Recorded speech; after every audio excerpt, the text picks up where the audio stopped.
geht's jetzt los?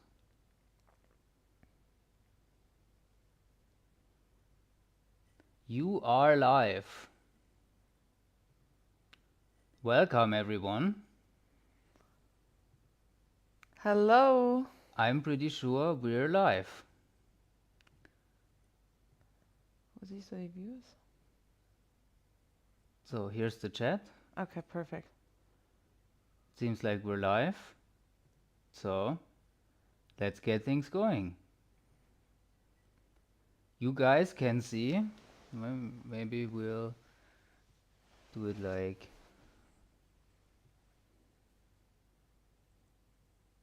this, huh? So then we have a good view of the chat. So this is how they see us. Here's the Okay, chat. perfect. He has to give me an introduction first, right? I'm not that. Getting there. We want to talk about real estate today. Hello, Saurabh. We want to talk about real estate today. You can also make this a little bit bigger. Yeah. Like this, huh? Oh, beautiful. Like this. It's like for my old eyes. Okay. We want to talk about real estate today. And we asked you guys before on Instagram, and we checked, got some YouTube comments and everything. And we have something prepared. And if you have some additional questions, or maybe you're just tuning in, just let us know. We have an eye on the chat too. And we want to start with, maybe you've seen it in the last video. Here, you can actually see it on the screen. One of the last videos that we did on the PerFinEx channel, where we had a comment. If somebody has 50,000 euros to invest, what shall he do? Buy a small property or a big one, as big as possible, basically. And that's why I made a video comparing David, the down payer, and Larry, the leverager. And Vanessa hasn't seen the video. I don't even know what you're talking about. But So let's explain to Vanessa what we compared in the video, and then Vanessa can tell us if she is a David or if you're a Larry. Okay. Or sounds maybe good. if we want to do the female version, Danielle and Laura. Laura. All right. Okay. Okay, so the scenario was the following, right? From the comment, you have 50,000 euros that you want to invest in real estate. And do you buy a very small property and make a down payment? This is basically what David or Danielle, the down payer, did. So she bought the smallest property for 136,500 euros. Why? Because together with the closing costs of roughly 10%, the total investment is 150,000, which means she pays 50,000 and you get 100,000 mortgage from the bank. Because what we found over the years that it's very difficult to get a 70,000 or 80,000 euro mortgage from the bank. Not a lot of banks are interested in this. That's true, yeah. Then, because of her down payment, she gets a little bit better interest rate than what's currently on the market. So I was just a little bit generous and saying she gets 3.5 interest. So she pays to the bank 459 per month. Okay. Okay. Then she buys a standard property, 3% net return on rent. Really conservative. Okay. Right? Really conservative. We could have also made 4 or 5 or 8 Yeah. or whatever, but let's be really conservative. So you pay 460 to the bank and about 340 to you get in rent, which means you're minus 117 euro pre-tax cash flow, negative cash flow, what everybody fears so much. Right? Yeah. I mean, you have to know pre and after. Okay. And then with a 42% income tax rate, because interest is tax deductible, depreciation, and I think that's the only thing that we took into consideration, not all the other small. These are the big ones, right? Then you're basically 55 euros positive after tax. Positive. Okay. Don't yeah, spend that's it all at once. good. The numbers look good. Yeah. Okay.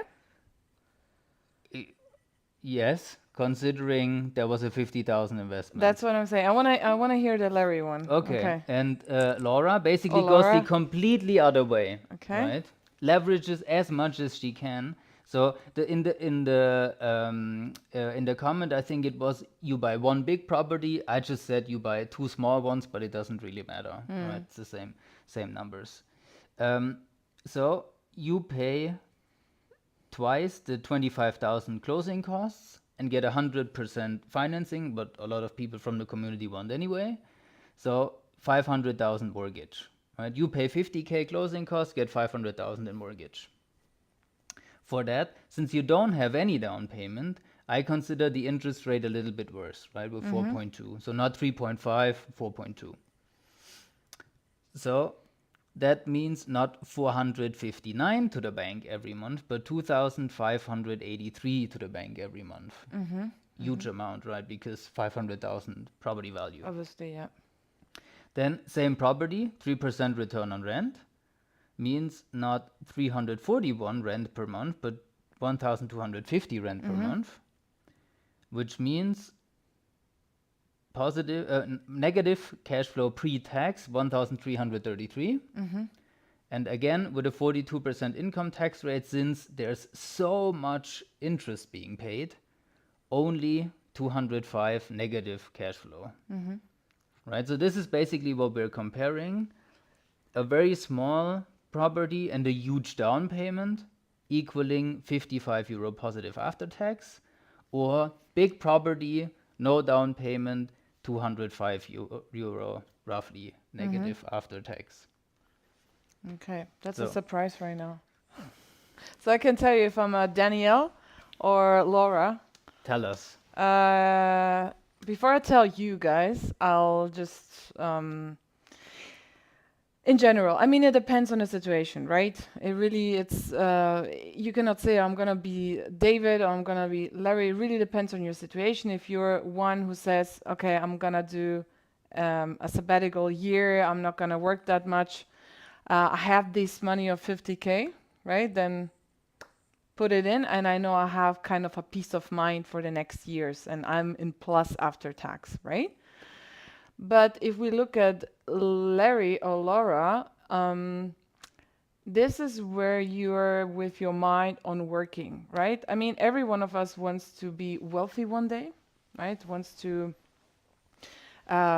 make money or have a great income, but here's really working at least for the next 10 to 15 years and go as less as possible, right? So, and at the same time here, yes, you're paying more pre-tax, but you're having a huge advantage. Look at this, it's, as you said, it's only 205 euros. For 500,000 property. Exactly, that's a huge advantage. So here it's really about what type of, or how risky you are. You want to be more saying, okay, I'm going to be on that side and have peace of mind, or you're going to be really, hey, I'm going to work and make that happen. And on the other side, Larry has two properties. I know if we could have let's say as an example, both properties for 136,000, could it be also possible? Definitely, Larry. And here, yeah, there are two properties, so that means, in my thoughts, if you sell it after 10 years tax-free, you sell one, you paid it off, and you could even pay off the other one. So you have a huge cash flow. Like even if you keep it, yeah, like not selling, even if you keep it, you have a huge cash flow, no? At some point, yes. And that's, I think, so I was trying to be very in the middle of this, Yeah. even though it was pretty hard. But the community has a very clear winner here. I think this is also where you're leaning. The community almost completely said Larry is the way to go. I'm definitely Larry. I think you too. Under a couple of circumstances. Yeah. So, of course, what we're banking on is the 42% income tax rate, right? Exactly. So if you have a very low income, let's say, or not very low income, but if you have a middle income and a middle tax rate, then I'm not sure if this works out, because 1,300 pre-tax is 205 after tax. Yeah, This is of course relying on having a 42% income tax rate. So this doesn't work if you make 50K or 60K only, that's let's say. true. Then That's this true. doesn't work. Then here we're talking about people that make like 80, 90 or Yeah, 100K as a single person. for sure. Uh, and of course, um, I mean, you're completely right. In 10 years, Larry will be cooking because he has two properties that grow in value. But over the next 5-ish, 10-ish years, he continually has to get this income in order to make this work. Absolutely. Because if he goes into part-time or gets disabled and doesn't have a disability insurance or anything like this, if he doesn't have this income over the next 5-ish, 10-ish years, this whole house of cards breaks down. That's true. Yeah, that's really the mind working. And it really depends on your situation. That's what I said. Instead of having a 250K property, you have a 136K property, numbers will look different, right? So then it's really depends on your own personal situation. But at the end, even if you start, it's okay, right? Even if you go with David and get a 25K down payment, it's fine too. Yep. Um, let's see if for this some of you guys also have to say something about this. Bank. For the other questions that are not related to this, we'll come to in a moment. What about the duration when there will be no?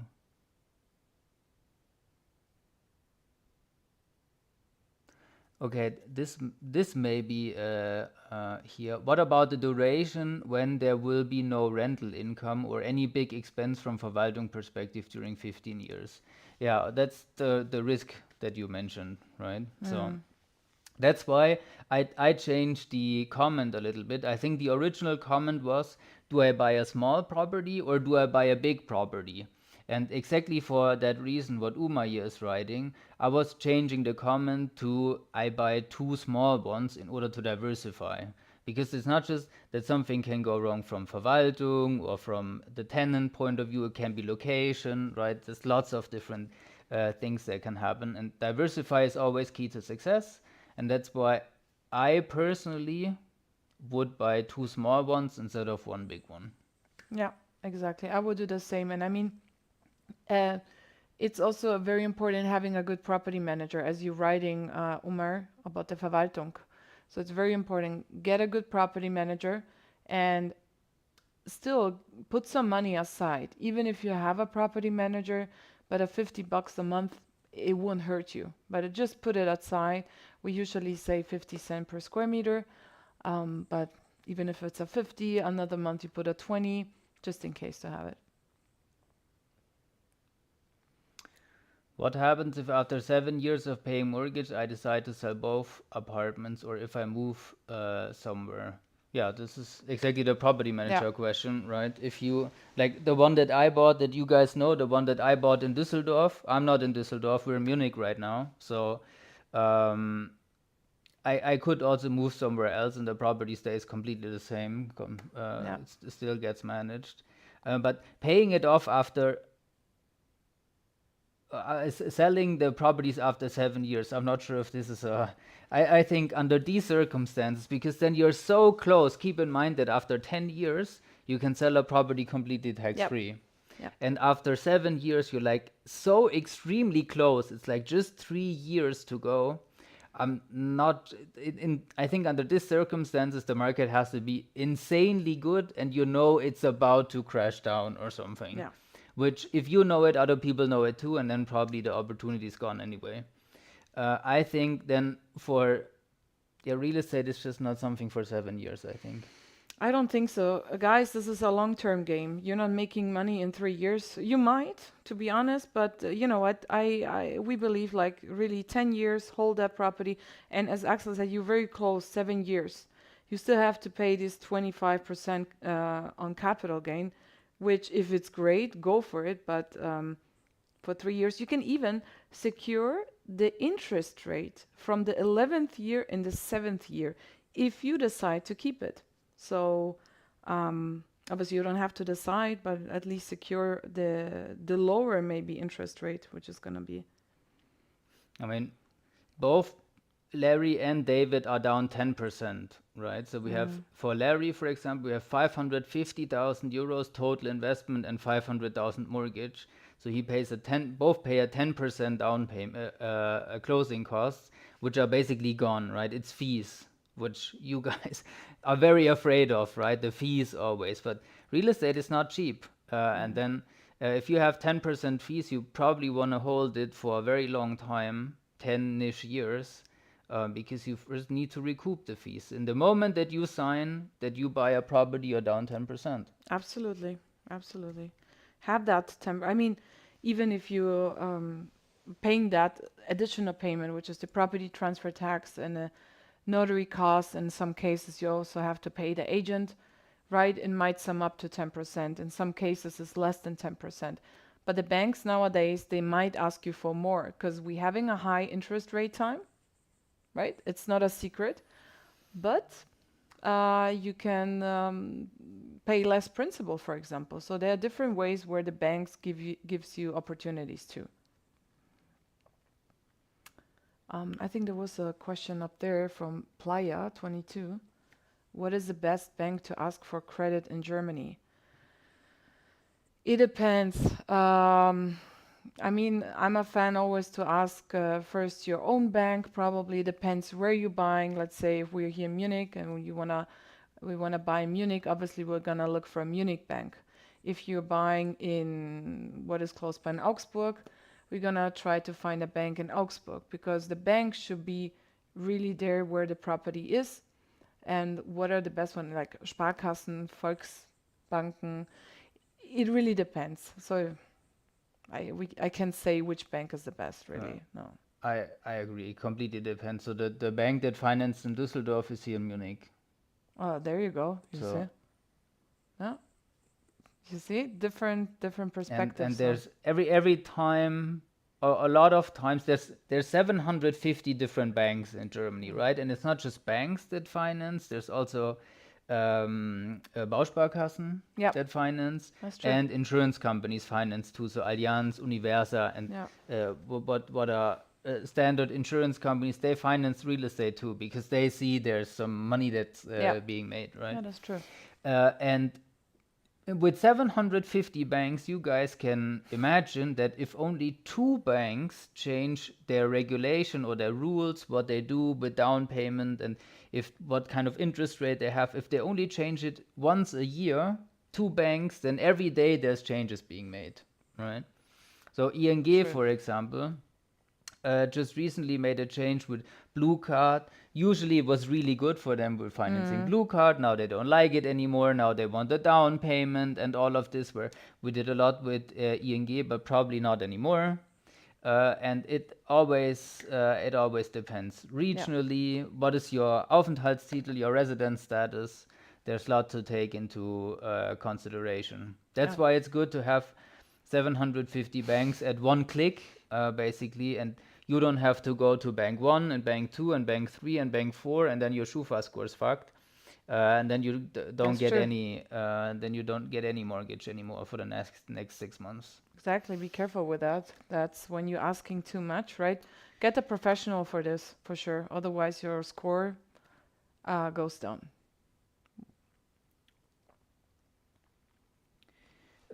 Daval, if I see especially macros, I would more leverage 100% is even beneficial in long term. One can keep cash and look for, yeah, exactly. Yeah. Daval, hello.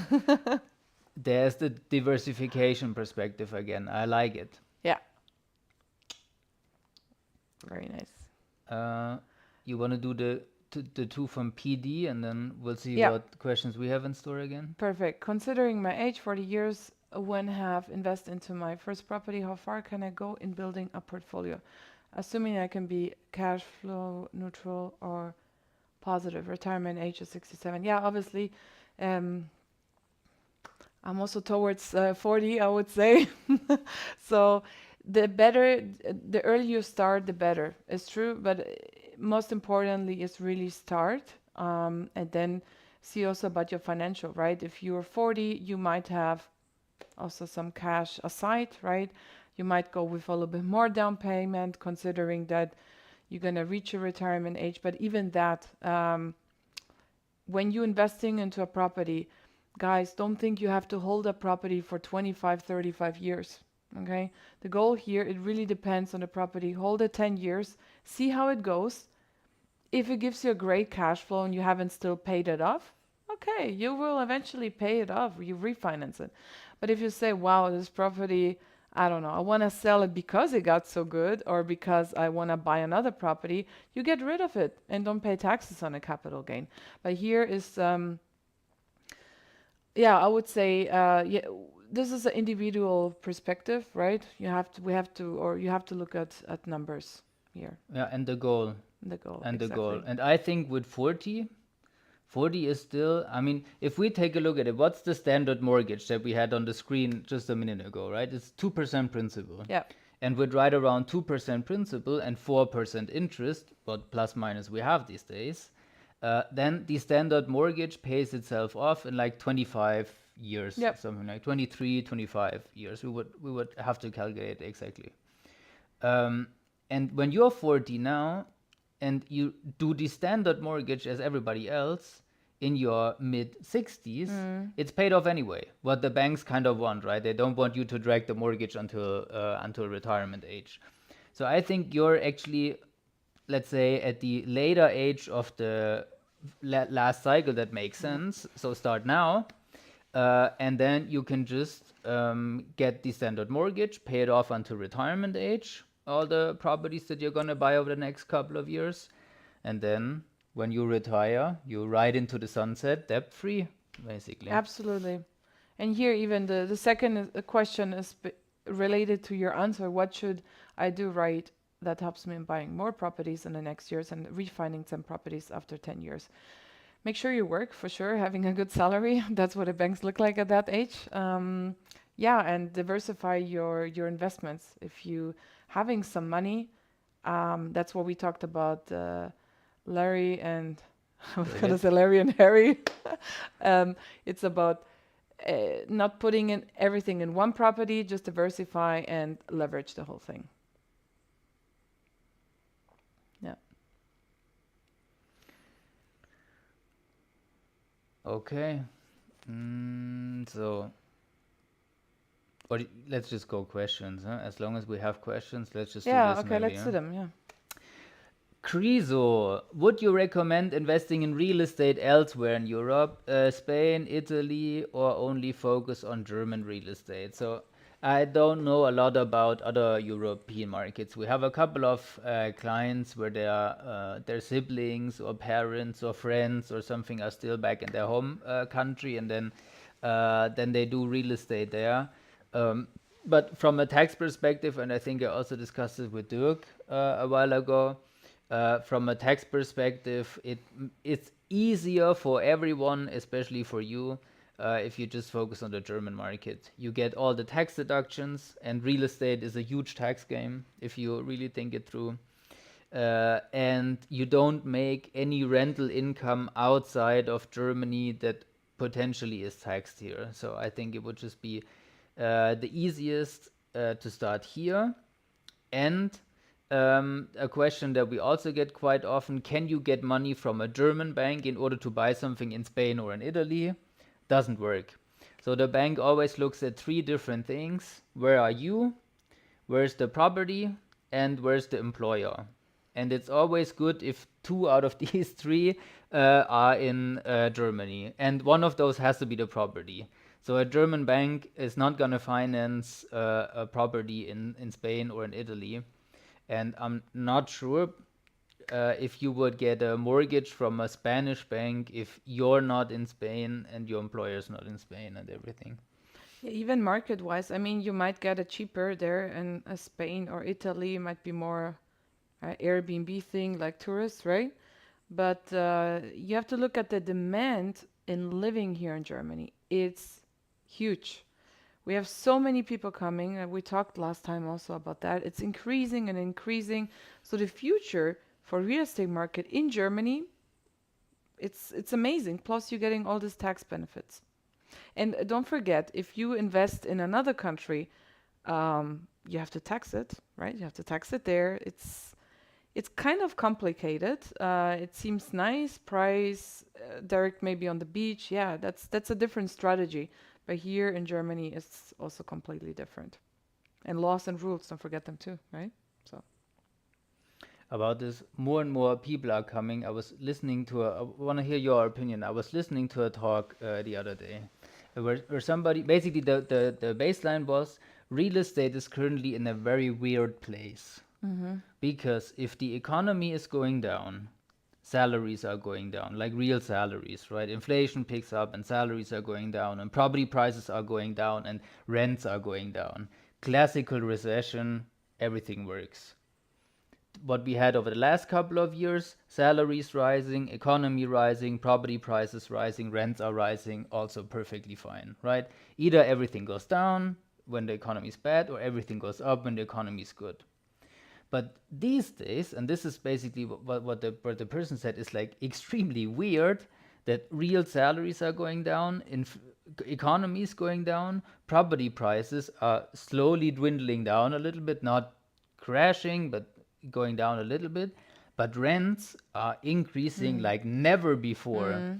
And this is something that never happened before in German history, that everything goes down, but rents still keep increasing. And that's why he said real estate is in a very weird place, and he's not sure what to make of it.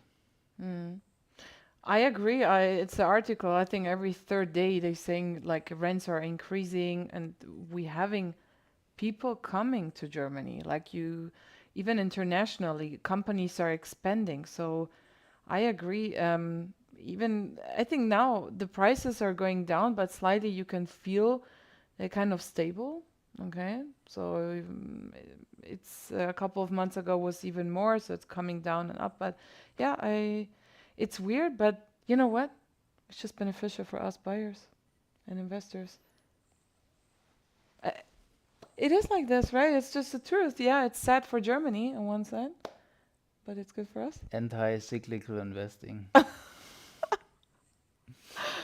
Uh, Real talk here. Yeah, so I'm Yeah. not I'm not really worried either. It's just No. if you buy now and then in 3 months from now the prices are 10% lower, then it's like but nobody really knows. And if you, what we just talked about, if you want to, if you're in this for the long term, then you don't really care. When is the perfect moment, Yeah, Axel? never. Because if interests decrease again, that's what everybody's waiting for, right? That interest rates go down again. What's going to happen to property prices then? Go up. So there's never going to be the perfect time. Just starting, and have the money working for you, right? So, how you call that? Wait and see? No, buy and wait. Buy and wait, Buy not and wait. wait and buy, or Exactly, something like this, that. right? Yeah. Yeah. Okay. All right. We have so many questions over here. So where we are?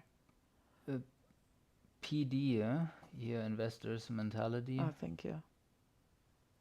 Investors' mentality versus collectors' mentality. Someone told me that paying some equity down payment and always helps in building a bigger portfolio, not always 100% financing. Yep, correct. You're building equity. I have often clients sitting, they want to buy their own home, their primarily home where they want to live in. But now, in this time, it's not the smartest way to do, because as you know, we have high interest rates. On a primarily home, you cannot deduct anything, especially interest rates. So here's really 100% financing, and then paying the most necessarily and building an equity within the next year. So let's say you're buying today or this year, and you look for a house for your own, but this will take time. So what happens during this 2-3 years? You're building equity, right? And with this equity, is it 10, 20, 30K? I don't know. But the bank, they will give you better terms, right? They will just say, okay, you're having already a real estate investment. Now we're going to give you better terms. We're going to take that paid off money as a equity. But yeah, it makes more sense. So I'm not sure if I understand. Let's go through this one more time. Investors' mentality versus collectors' mentality. Someone told me that paying some equity, so that making a down payment, helps in building a bigger portfolio. I would argue the complete opposite. This is what we just discussed with David and Larry. If you make a down payment, how can you create a bigger portfolio than a person that is financing 100%? This is exactly the example that we had earlier. Yeah, but isn't equity means the additional payment, right? The down payment unnecessarily if he does 100% financing. You know what I mean? What? And Am I being stupid now? Because you guys seem to agree.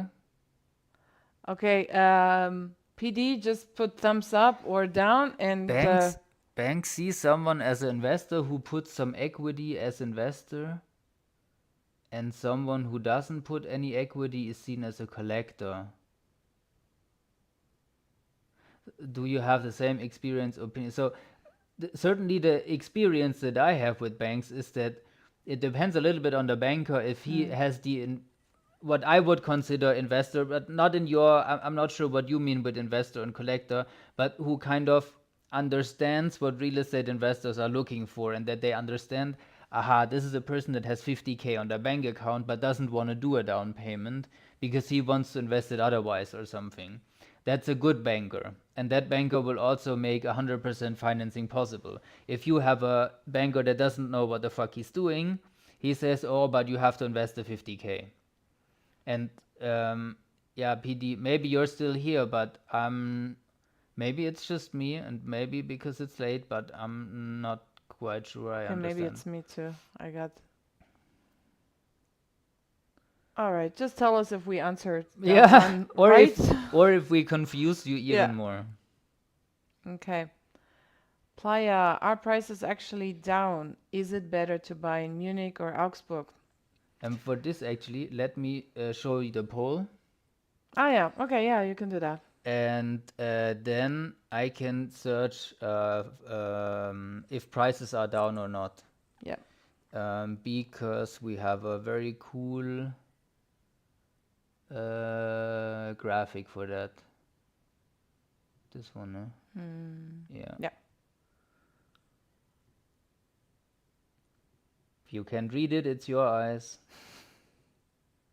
Yeah. Exactly. Yeah, that was the poll we did. We asked which city or you prefer, or the hottest properties and which city they are.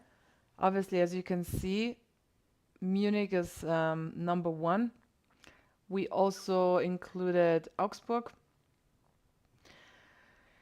Again, it's a personal decision. As you guys know, Munich, all the big sevens in Germany, they are quite expensive, right?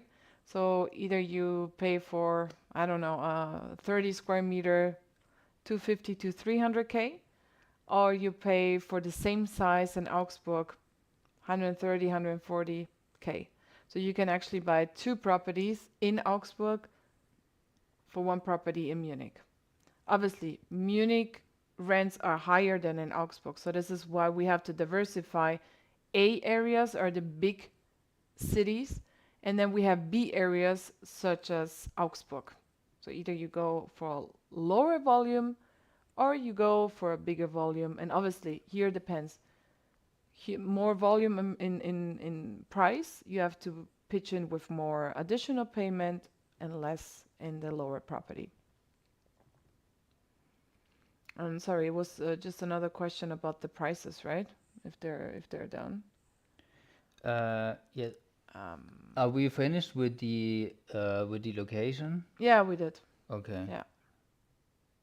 Because I'm not sure if I would buy in Munich or in Augsburg, to be honest. Why?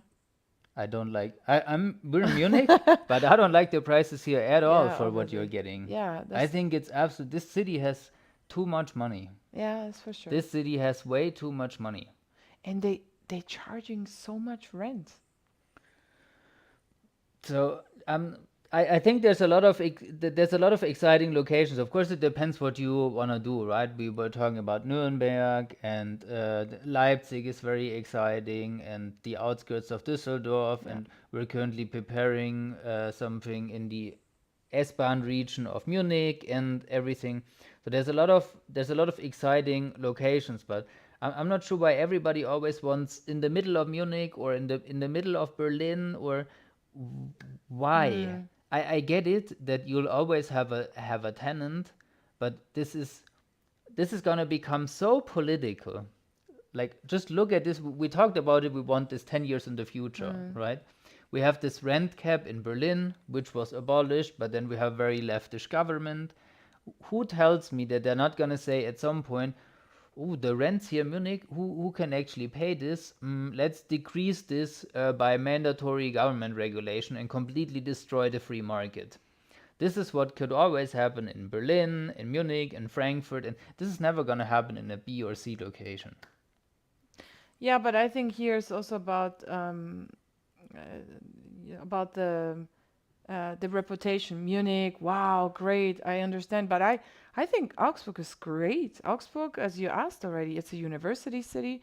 There are lots of students, and not even students, like singles or couples, working in Munich but living in Augsburg because they can just afford. And what is it? 45 minutes train? Yeah.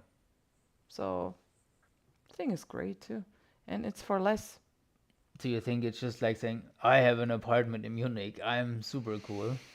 I Maybe, guess I don't. Yeah, maybe, let yeah. us know in the comments. What is it about these big cities? Even if they're expensive, even Berlin. Like Berlin is, I don't think it's attractive for investments.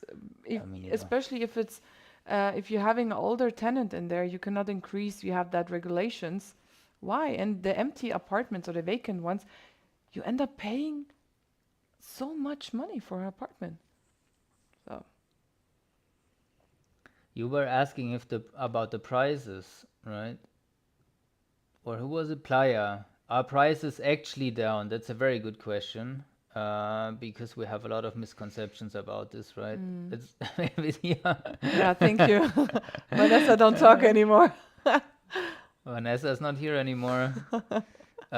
So this looks good, huh? Yeah.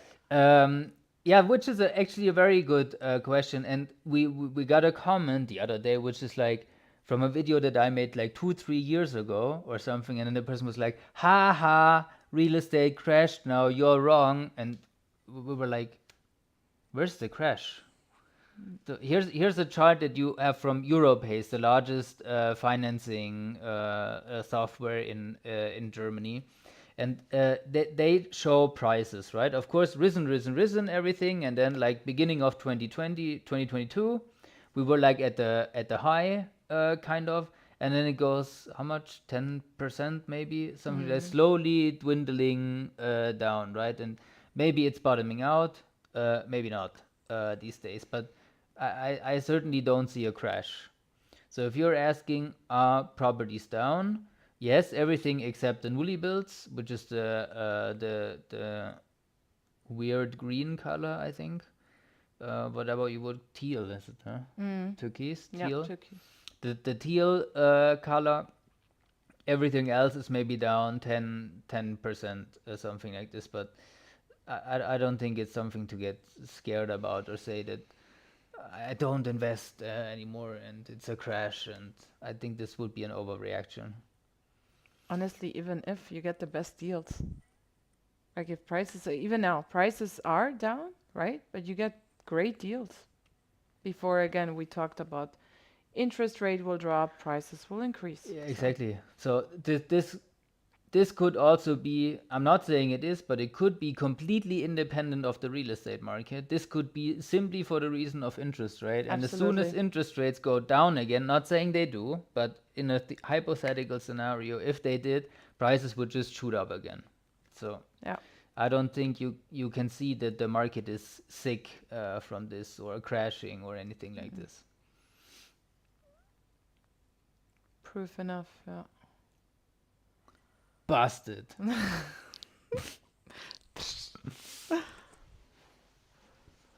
Okay, you have to, yeah, perfect. Like that. Would you recommend investing in real estate? Else, no, we got that one. We got that one, right? Yeah. That's when Italy or focus on in German. Yeah, this is what we had. Yeah. Yeah, we answered that one, right? Yes. Okay. Then this one. Would it be beneficial in buying land and building and then renting rather than buying a property? Buying land and building and then renting. Building yourself. So first buying land and then build a prop or a house on that. That's what I understand. Start slow, start small. If you haven't invested yet, go with a smaller property or lower volume or something what is good for you. But don't. This is a big one. Finding a land. Let's talk about Munich or surrounding. Super hard. Munich kind of doesn't want to expand, and if it expands, it's super expensive, super hard, and it's also very difficult to get the license to build something. That it's not that easy anymore. Look at the news, guys. I think 30% of the project developers or the ones who are building new, they got rejected, or they took the licenses away. So even here, you need more money here, right? And you maybe bigger finance, and here's way more risk than Certainly just a lot more complicated financing. Yeah. So if you yeah. if you're asking would it be beneficial, I think the question is what do you mean by beneficial? Could it be financially more beneficial? Can you make a lot more money in buying land, constructing something, and then renting it out or selling it? Potentially, you can make a lot more money with it Yeah, because there's always value being created, right? And if you create the entire value from buying land and constructing something, the more value you personally create, the more money you can make. But is it beneficial from an investment or time perspective? Because you cannot just, so if you buy land, right, you probably want to finance that. And then the bank asks you, what do you want to do with this? Because they're not going to just finance land that you do nothing with, right? Because if you have to pay them, but you don't earn anything from having land, you have to do exactly. something with the land. And then they're asking, okay, what's the plan here actually? Then you say, I want to build a property on it. Then they're like, what type of property? What is it gonna cost? Who builds it and everything? And then they want to know all this type of stuff in order to see if they can actually get their money back and everything. So uh, this is I think we're talking almost about a full-time job here, or certainly part-time job if you really wanna do this professionally. And sorry to interrupt, and also the bank will ask you, how much experience do you have? Yeah. Because this is more complicated. If you say, oh, I watched some YouTubes or I watched Axel and Vanessa, it doesn't count. Then you Really, get everything. Then yeah, I know. you walk out with a suitcase full of money. Certificate. We have to do certificates for our clients, right? Yeah, maybe. Approved. Approved. Personal decision, but we suggest that we start small and start with the first one and see how it goes. See if it's something for you, because some people go all in and realize that was the biggest mistake. Yeah, so without a partner, I wouldn't do this either. Mm-mm. And even in German, like sometimes we Yeah, German true. regulations, we don't even understand it sometimes. Okay, we kind of have to read it twice. I mean, just as an example, you guys know the Five Rocks people. You know Yeah, them I too, know them. right? Yeah.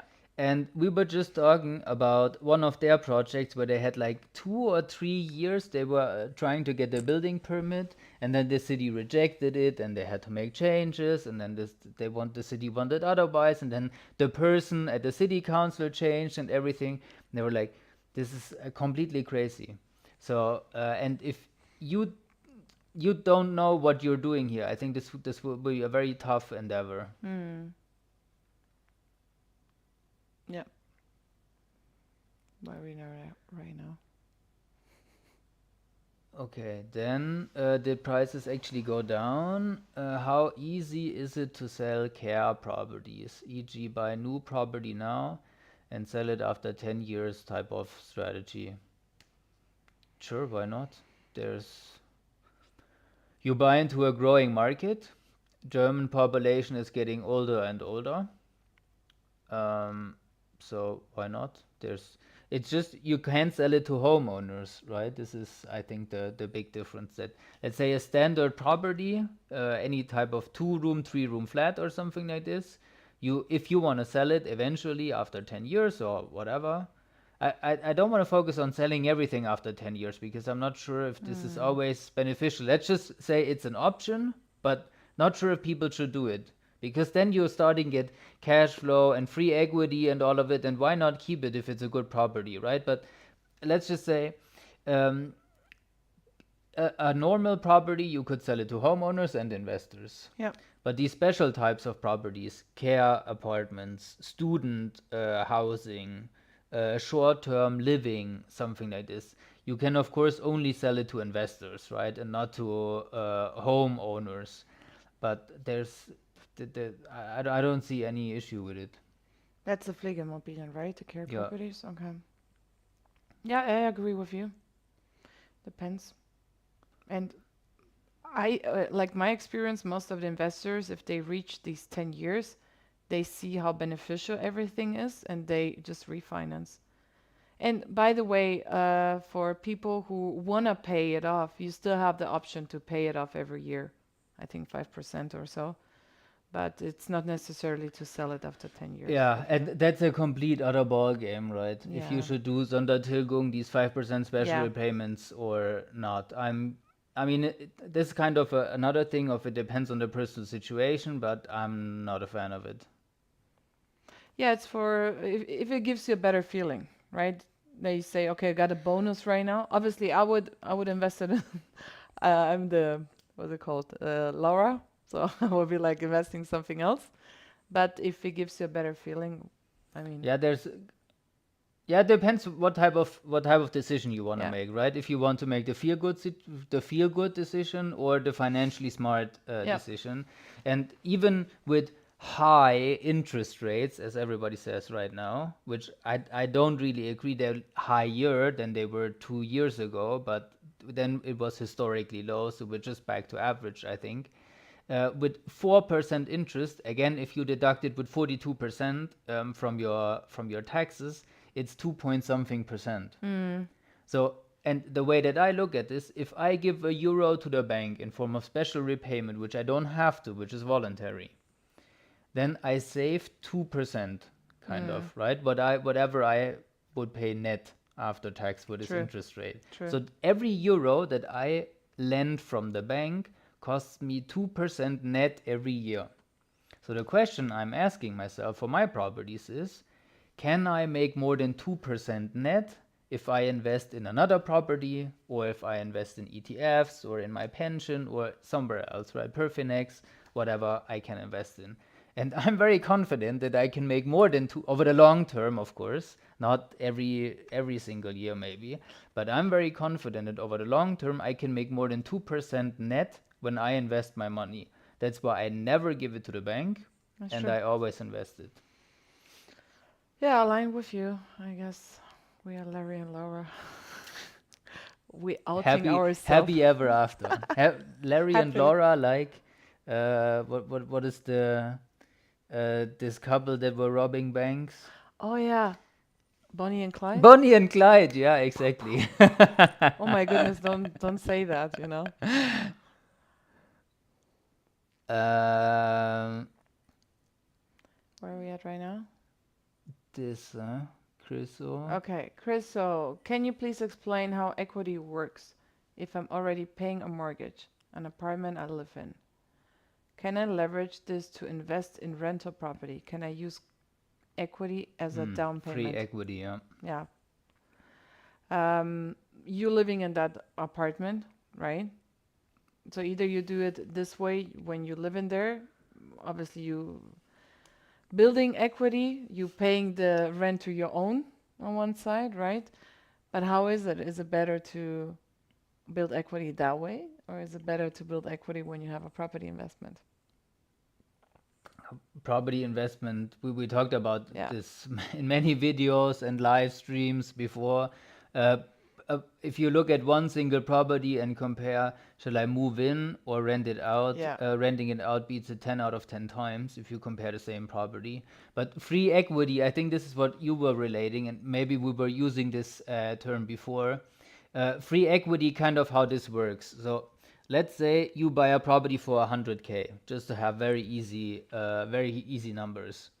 And then over time, you pay it off, right? And let's say after 10 years or something, you owe the bank only 80K.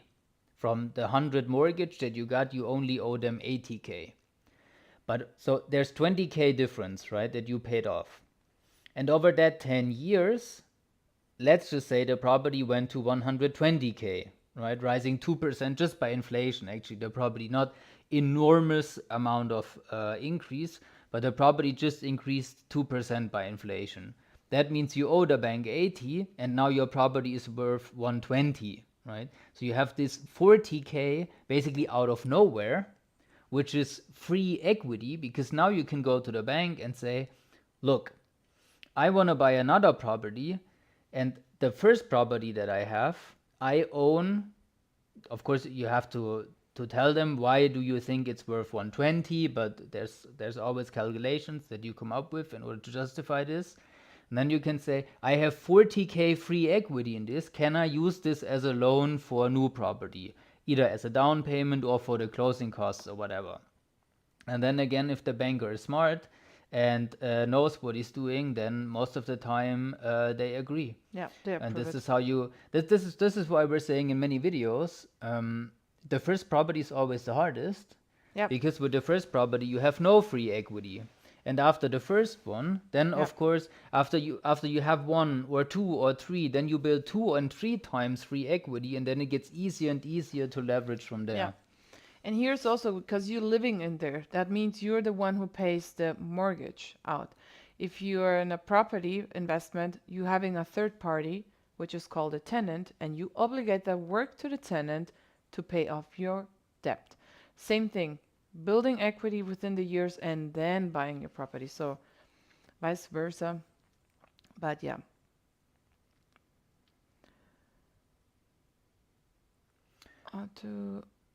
How to prepare PD, how to prepare rental contracts, which is more in favor of the landlord, considering regulations of rent increase, especially as I am Berlin based. Good luck. Talk to a lawyer, I guess. Bye. No. Talk to a lawyer. Uh, yeah, if you are having a property which is already rented and it's an old contract, yeah, Nothing talk you can do about it. really, yeah, Very talk, little, let's yeah, say. very little. Very Talk to a little. lawyer for sure. We don't want to give any recommendations, but this is going to be a tough one. If you are having a vacant apartment like any other rental contract, they have it online. What I suggest, me personally, as an investor, is if you have a vacant one, you can have these normal contracts where you put in, okay, all the numbers, regulations, but I would always put a term, especially if it's a studio or a 1 bedroom apartment, like a term for 2 years, because the tenant signed a contract for 2 years and he has to be out, right? So that's if you focus more on a special target group. But in terms of favor to the landlord, they have it online really. If you do it the first time, just get a lawyer involved as well, especially if you don't know much about the renting situation. Yeah, I would be very careful with downloading any type of contract online, because you don't know how old is it, who wrote it, and if I open YouTube, sometimes before our videos or other real estate videos that I'm watching, there's this lawyer. Not sure if you saw this too. Well, I'm not sure if he's a lawyer actually, but shady guy, let's say, who's like, hey, send me your rental contract and I will find some loophole, Okay. and then we'll sue your landlord and we'll make boatloads of money. And so this is why I would be very careful with downloading stuff on the internet, employment contracts, rental contracts, whatever type of contracts. And that's why I'm saying always the key to success is having a professional property manager that has Absolutely. lawyers that create the rental contracts, because if there's a dispute in my properties, I'm not taking care of this because I didn't create the rental contracts. The property manager is taking care of this for me. I'm just the owner. I didn't do any of this. And Yeah, you might miss something, for right? for It's 20 euros or 25 euros pre-tax, what I'm paying them per month, this is a big peace of mind that I'm for sure. getting here. But I know in Berlin there are not that many, especially if they do it's called Sondereigentumsverwaltung, right? So they do new rentals for you, they do showings with a potential tenant. So there are not many of them, but I prefer, as you say, paying that fee. And this is why when we have the properties to our clients, we don't let them manage it.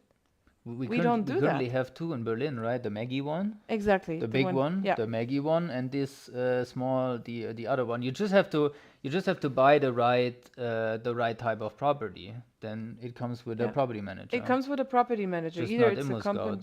ImmoScout. Yeah, but get an expert. It's like if you want to cut your hair, you go to a barber shop, right? Yeah.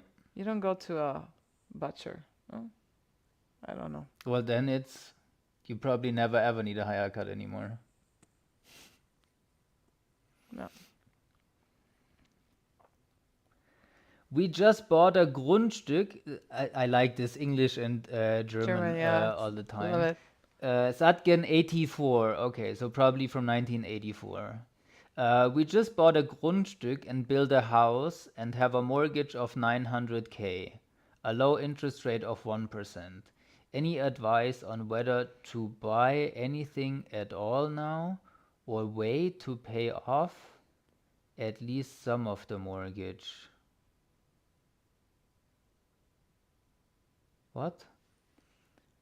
And To build buy a- anything at all now? Any advice on whether to buy anything at all now? You mean a new Oh, one? yeah, probably investment property, I guess, or to wait to pay it off a little bit and then buy. What does he mean with any advice on whether to buy anything at all? A new rental property I or guess what? so, if we talk about investment properties, because you already have our own house. Satkin, you're already living in your own house, I guess, for 900K. But anything now means probably a rental property. I mean, if you can afford it, but I'm not really sure what this means. This feels very like we do a live stream in 2021, because if you just bought it and have an interest rate of 1%, this is for some reason incredibly good right now. Maybe you can explain where you got it from, but it's probably you maybe bought it 2 years ago or something. I mean, if you can afford it to buy one, why not? Yep.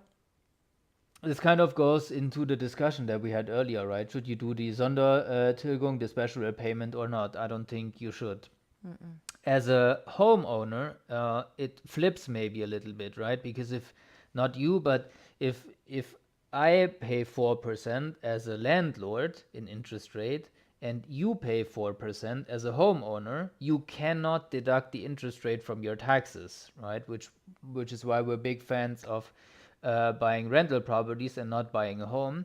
So you cannot deduct the interest rate from your taxes. That means I, as a landlord, I have to make 2% net return on investment return in order to not do any special repayments. You have to make 4% because you can't deduct it from your taxes. So then maybe it flips a little bit, but for you it's 1%, right? The question is, can you make an investment return of more than 1% net after tax? If you think so, which I think you can if you do it right, then better to not pay off the mortgage more than you have to. Yep. Again, here, it could also, about the free equity we talked about. If you really bought it in 2021, that means you already built some free equity, which you can use also for your property investment. Yeah. Yeah. All right, Playa, do you need to have more than 63K brutto year salary, and why is that? Yeah, for that maybe we want to show them Yeah. the tax chart.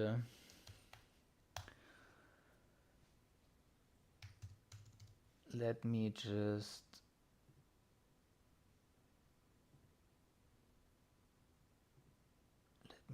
save this. Okay. So, wait.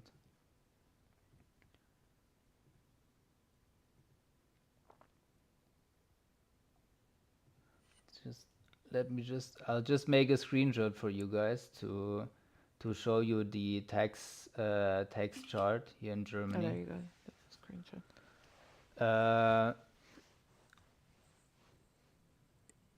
so take a look at this. It says everything. Yeah. Here. This may be a little Yeah. like this. Okay. So, question is here. There. Do you need to have more than 63K brutto year salary, and why is that?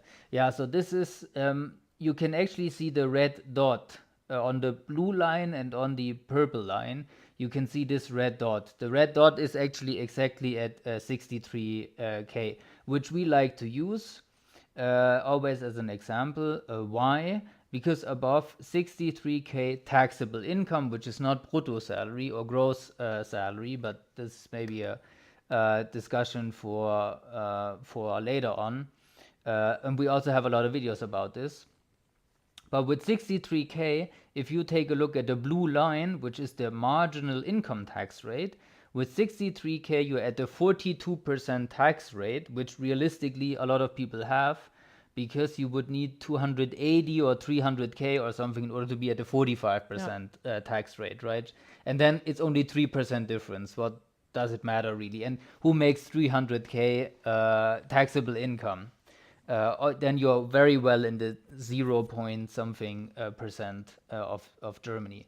So a lot of people make 63K and have a 42% marginal income tax rate.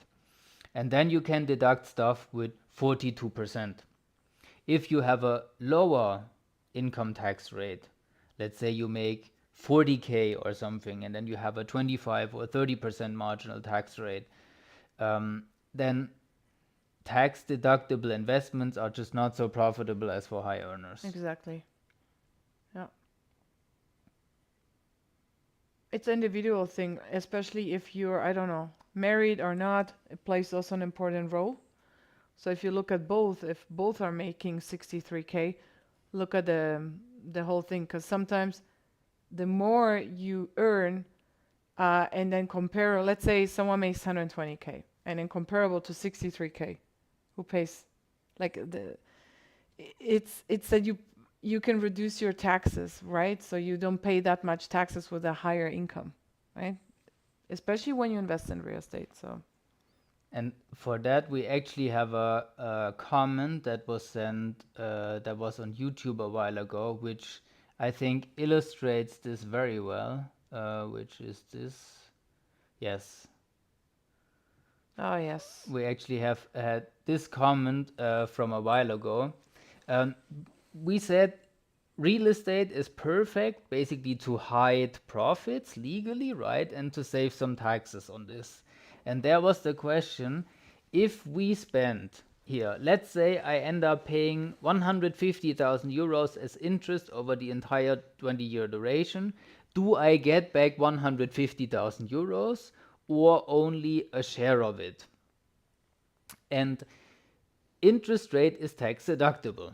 So if you pay 100, like many other things, depreciation, property manager, insurance, driving to the property, having lunch, having dinner. having lunch, whatever. There's lots of things that are tax deductible with real estate, right? And let's say you spend 150,000 euros on something that is tax deductible, on all the things that we just mentioned. Do you get back 150,000 euros? No. Because then, guys, if you think about this, this would be an infinite money glitch in real life, so not in a computer game, but in real life. Because if I spend 150 and get 150, then next year I just spend 300 and then I get 300 and then I spend 600 and in 5 years from now I will be a super trillionaire because I get all this free money from the government. This is not how this works. So the way that this works is with the tax chart that we were showing you before. If you spend 150,000 euros, the realistically best you can get is the 42% because you always get back your personal tax rate. Exactly. Yeah. And that's why spending money on stupid shit just because it's tax deductible makes absolutely no sense. Because if you spend 100 euro and get 42% from your personal tax rate as tax benefit, you still spend 58 euros. Absolutely. It's never free. No. And how can you deduct taxes? This is what I would say our lovely Olaf Scholz always said, and I guess he is back, so he says it again. If you pay for something, you can deduct taxes. So we have many people in Germany. They say, oh, I don't deduct taxes. I don't get anything. Obviously, if you don't pay and you don't deduct, you're not gonna get anything back.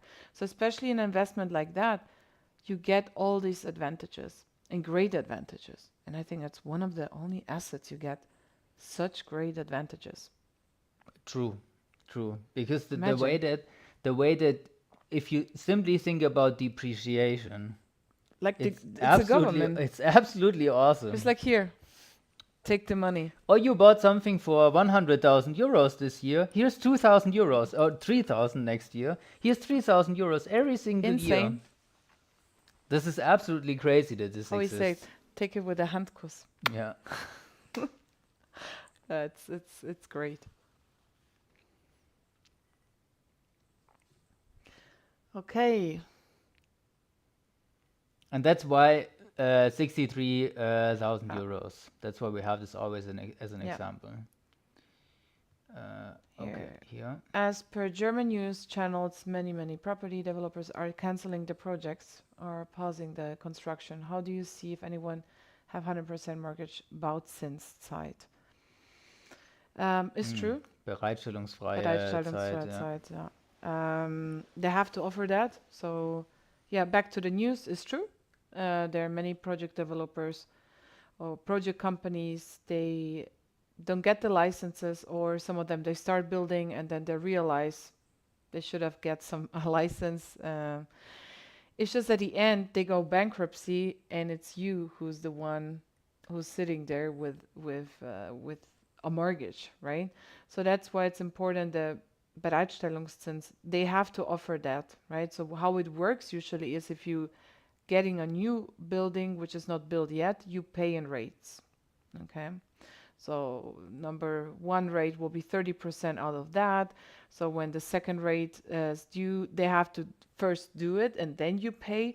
And these are, it depends what the project developer does here. Yeah. So the first rate is, for example, when the hole is in the ground. Exactly. Then the other one, if the fundament is done, or if the windows are in, Yeah. or something like this, then you always have these rates. Yeah. It usually starts with a like two numbers, either 30 and then I don't know 20, but it slightly lowers, right, towards the end, obviously.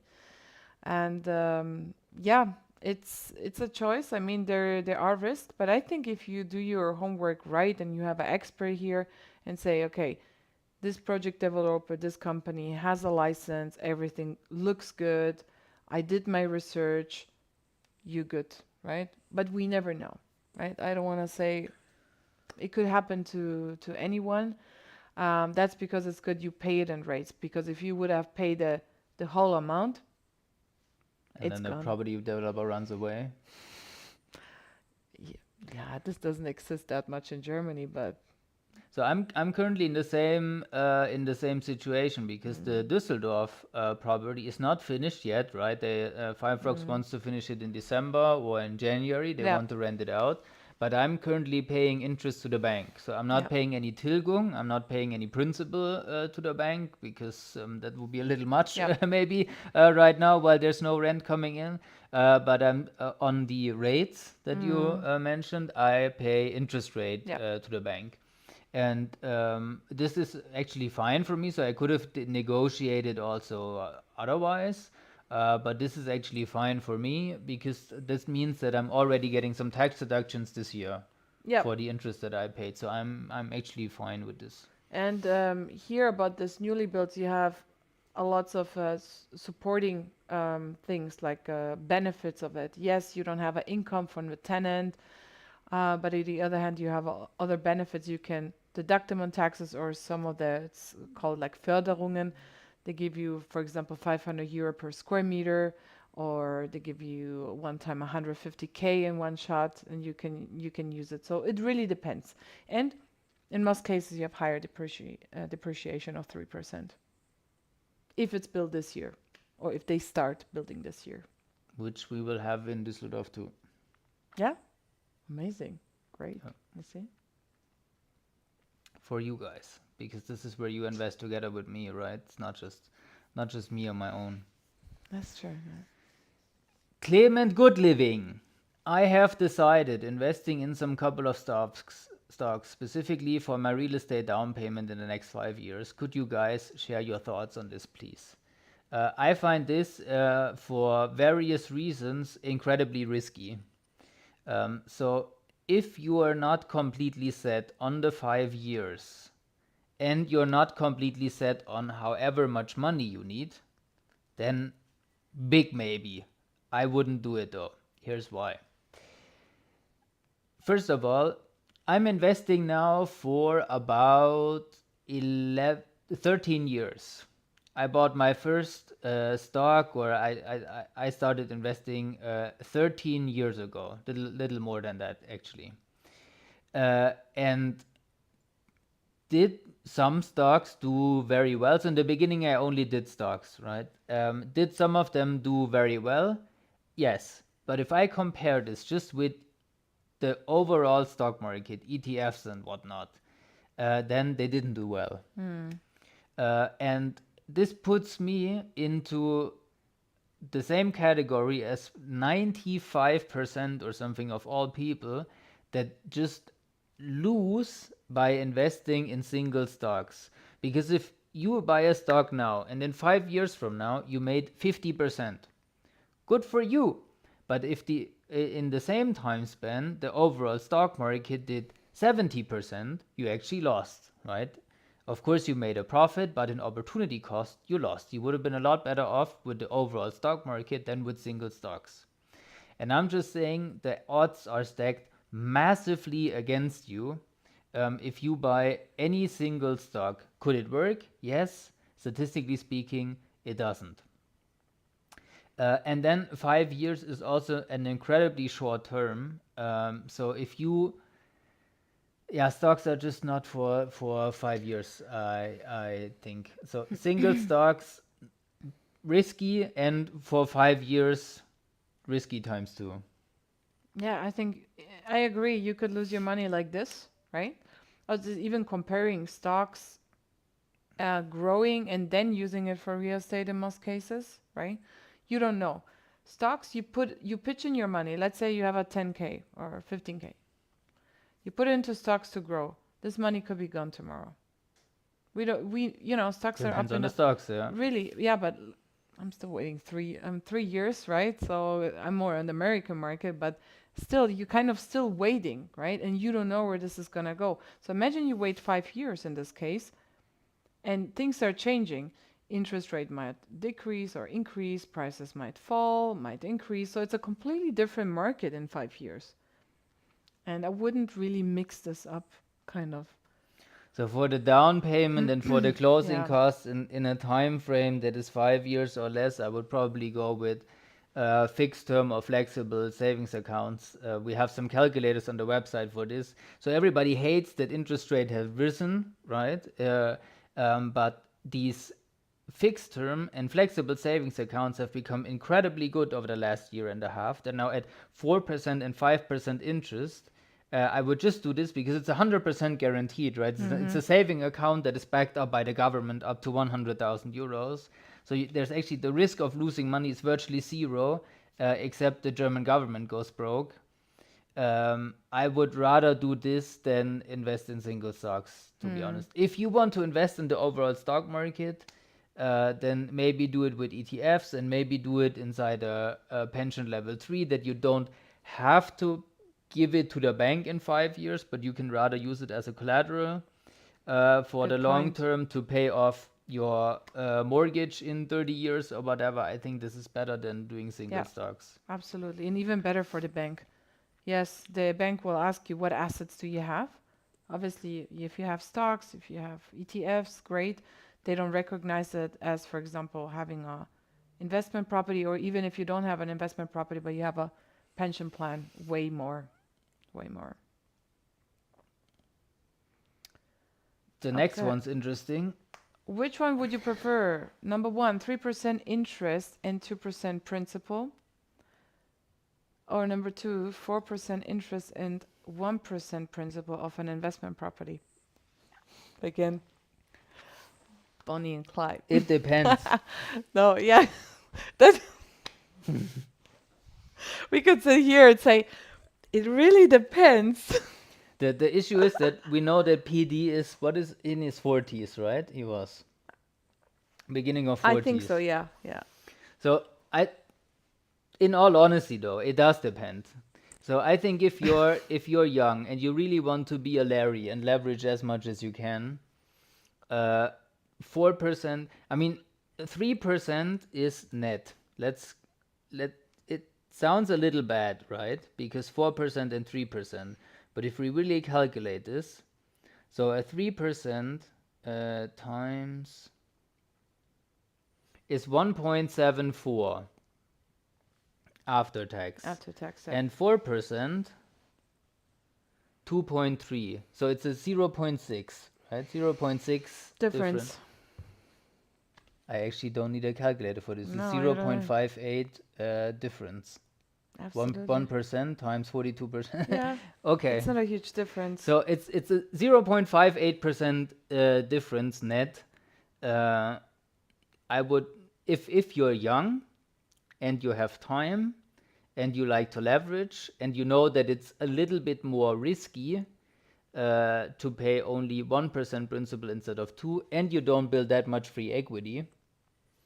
So again, if you have a high income, then I would prefer so if you're young, if you have a high income, so that you don't care that much about free equity, you know the risk, then I would prefer option 2. Same here. It's not a huge difference, but I would also, yeah, we're here again, Larry and Laura. How? Oh, okay, you're good. There's this. Where's the link to our property list?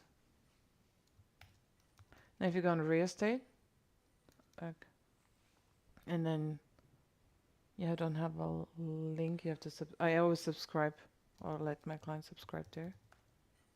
Is it like this? Yeah. Yeah, perfect. Okay. Then let's the question here. How to get the best deals for real estate investments then? Here's a link. What is the link? What do people find on this link? People find, or you guys find the best properties. So these are our properties we have in our portfolio every 2 weeks, right? Depends. Every 2 weeks. Depends if they get sold pretty quick, but these are the actual properties there. Have a look at it, subscribe first, and then you will receive an email automatically. Otherwise, book an appointment with me. Sometimes I do have properties there. That's true. Look, yeah, right here. There are properties today here and They don't yeah, even make it to the list, right? yeah. I know I have to send it, but yeah, it's really true. The market is right now great to buy, and they're there for 3 days and they're gone. So yeah, either do the subscribe anyways on the list or book an appointment with me. Otherwise, have your contacts, right? I don't believe you should go right away on Immobilien Scout because Immobilien Scout, as we all know, gives you very expensive properties as well. Not in all cases, but you have all these websites you can browse around. Sometimes I find also great deals on eBay Kleinanzeigen. It really depends, and even if you find something really good, you need to invest time over here, okay? Even if it's a 150K property in Munich, everyone will be like, wow. But look at the back on that. How much savings does the whole building has? How old is the property? Any repairs on that property? And sometimes it looks good, and if you go in there, you're kind of shocked. So have an expert on your hand. But yeah, I would say we're here to support you. And we really guide our clients through the whole process. I mean, if I think Dava was here, our client, so if there are many clients today in this stream, I guess they can confirm that we really support from the beginning, picking the right property, going through the whole process, like even translating laws, rules, getting the right property manager, and you have a peace of mind for the next 10 to 15 years at least. I think it also depends on your definition of what the best deals or a good deal is, Yeah. right? I think in the last stream we had a person that Get some was. water. Huh? I have to get. Oh, it's okay. Don't worry. I think Better. in the last stream we had a person that was like, "Hey, I found something for like -10, -15% or Yeah. something like this. Does this look like a best deal or something? Because you go on Amazon and you find something that is like -15%. You're like, Prime Day, I'll buy it. But with properties, it works a little bit different. So would something that is incredibly, surprisingly cheap, does this look like a really good deal or a best deal? Yes, it does, but is it really? And that's where at least, I'd rather pay, let's say, a little bit more or get it checked by a professional or something in order to make sure that I'm not buying into something where half a year later I'm like, oh my god, there's gonna be so much cost coming up. Yeah. Because at first, you want to save money. You calculating like everything I can save here, I can save there. But at the end, you get headaches. And in most cases, actually, it ends up, or if you're having for example, property cheaper, unrenovated, looks like shit, right? And then, okay, I'm going to do that. Wait till you see the renovation costs, especially now with increasing import export. You're going to end up paying way more for a property what probably we had for you or someone else, where you paid a little bit more or could have paid a little bit more, but at the end you have that headache-free time. If a deal looks too good to be true, it probably is. I saw so many properties. I like all this sale properties, and you go there and you're like, what's going on over here? So, shortly said, contact us. Hi guys, great job. Thank you very much. Appreciate it. I have learned a lot from your videos. Thanks. Thank you very much for watching. Amazing. Cool Thank that you. people tune in. I still remember that I was live streaming in 2020 and 2021 and there were like 0 people watching and nobody was writing in chat. And look at this right now. I still remember there were Wow. like 2-3 streams or something like this where there were like literally 0 messages in chat. I was just talking to myself for like an hour or an hour and a half. So thank you very much for watching. I mean it. That's beautiful. You wanted some water, right? If it's okay, yeah. Yeah. And then I do the Another one. Omar, you said Munich's prices are not great. What about Hamburg and North? Hamburg counts as a, thank you. Hamburg counts as a big sevens as well, so I don't say that prices are not good in Munich. It's just very expensive, right? And Hamburg will be the same, will be a little bit cheaper, but obviously, the more south you go, the more expensive it gets. And I'll tell you why. Um, let's talk a little bit about that, can we? But everyone Sure. has their own opinion, but this is just my experience, our experience. The more south you go, the more expensive it gets. Obviously, Bavaria, Baden-Württemberg. You have here, I would say Bavaria is more this IT companies, right? And Baden-Württemberg automotive Mm. companies. Okay, so this is um, also Berlin, right? Obviously, Berlin is booming. We know how the rental situation is there, but I want to talk about why is it like this? It's just because companies are expanding. Baden-Württemberg is tremendous. It's just crazy what is going on. Or around Nuremberg. Nuremberg itself, Mhm. obviously, but around Nuremberg, like Erlangen, Fürth, Nuremberg, it's huge. This area, like the whole area, they said it or the experts in the statistics, they will grow, or the area will grow by 2 million people in the next year. Like, if you have this small number right now, and it will grow by 2 million people. So, and I will tell you something, it doesn't really matter where your property is. If you live in Hamburg, you don't have to invest in Hamburg. We live in Munich. Do you guys think we want to invest in Munich? Obviously, we want to invest in Munich, but if we look at the whole prices over here and we know what we're talking about, we go around. We look for another city, which makes more sense in numbers, and yeah, better ROI, to be honest. So why? Can we ask that question to the audience? Why are you guys looking only in these big cities? Is it because you just know them and reputation? Why not around? Yeah.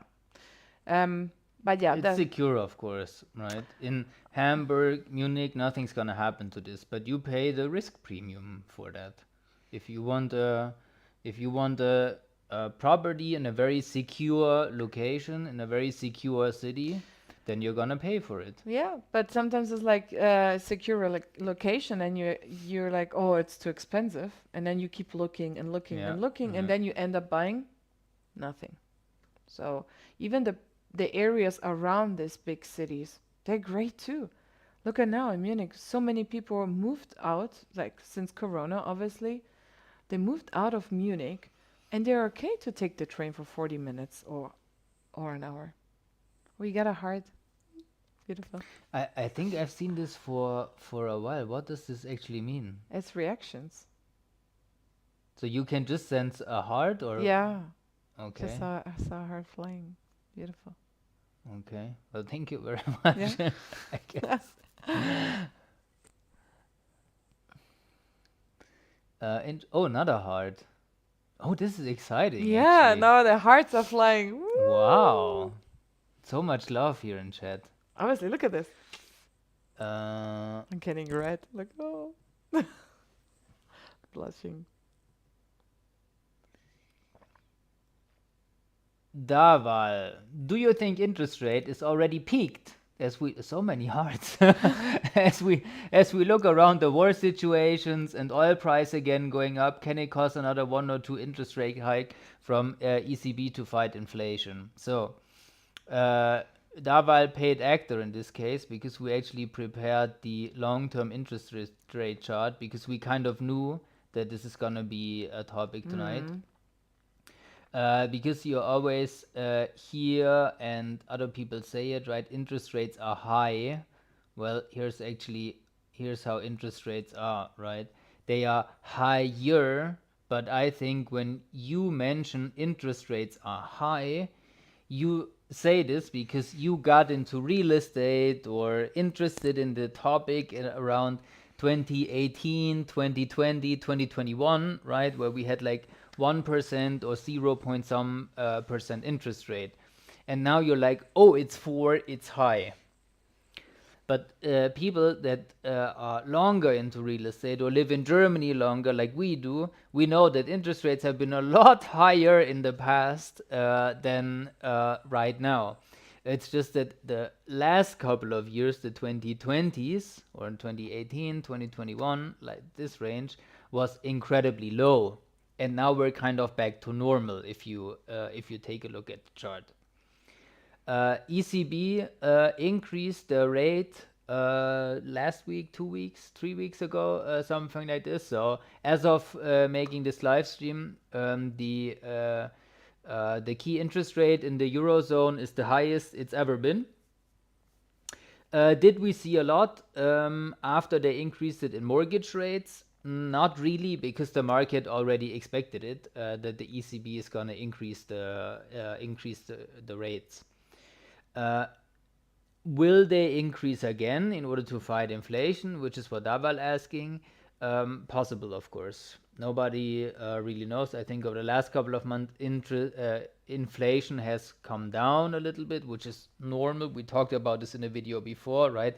If you have 10% last year, then in order to have 10% again this year, in order for inflation to be high, prices would have to rise exponentially, right? Because inflation is always calculated with last year's prices. So will inflation come down? At some point it has to. Does it mean prices will decrease? No, right?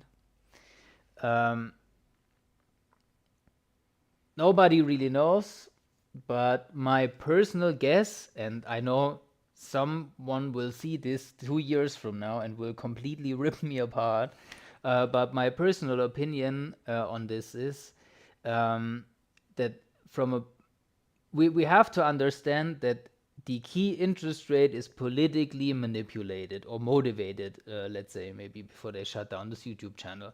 So politically motivated. Yeah, okay. Nicely said. And the strategy here is very clear, right, from the EU.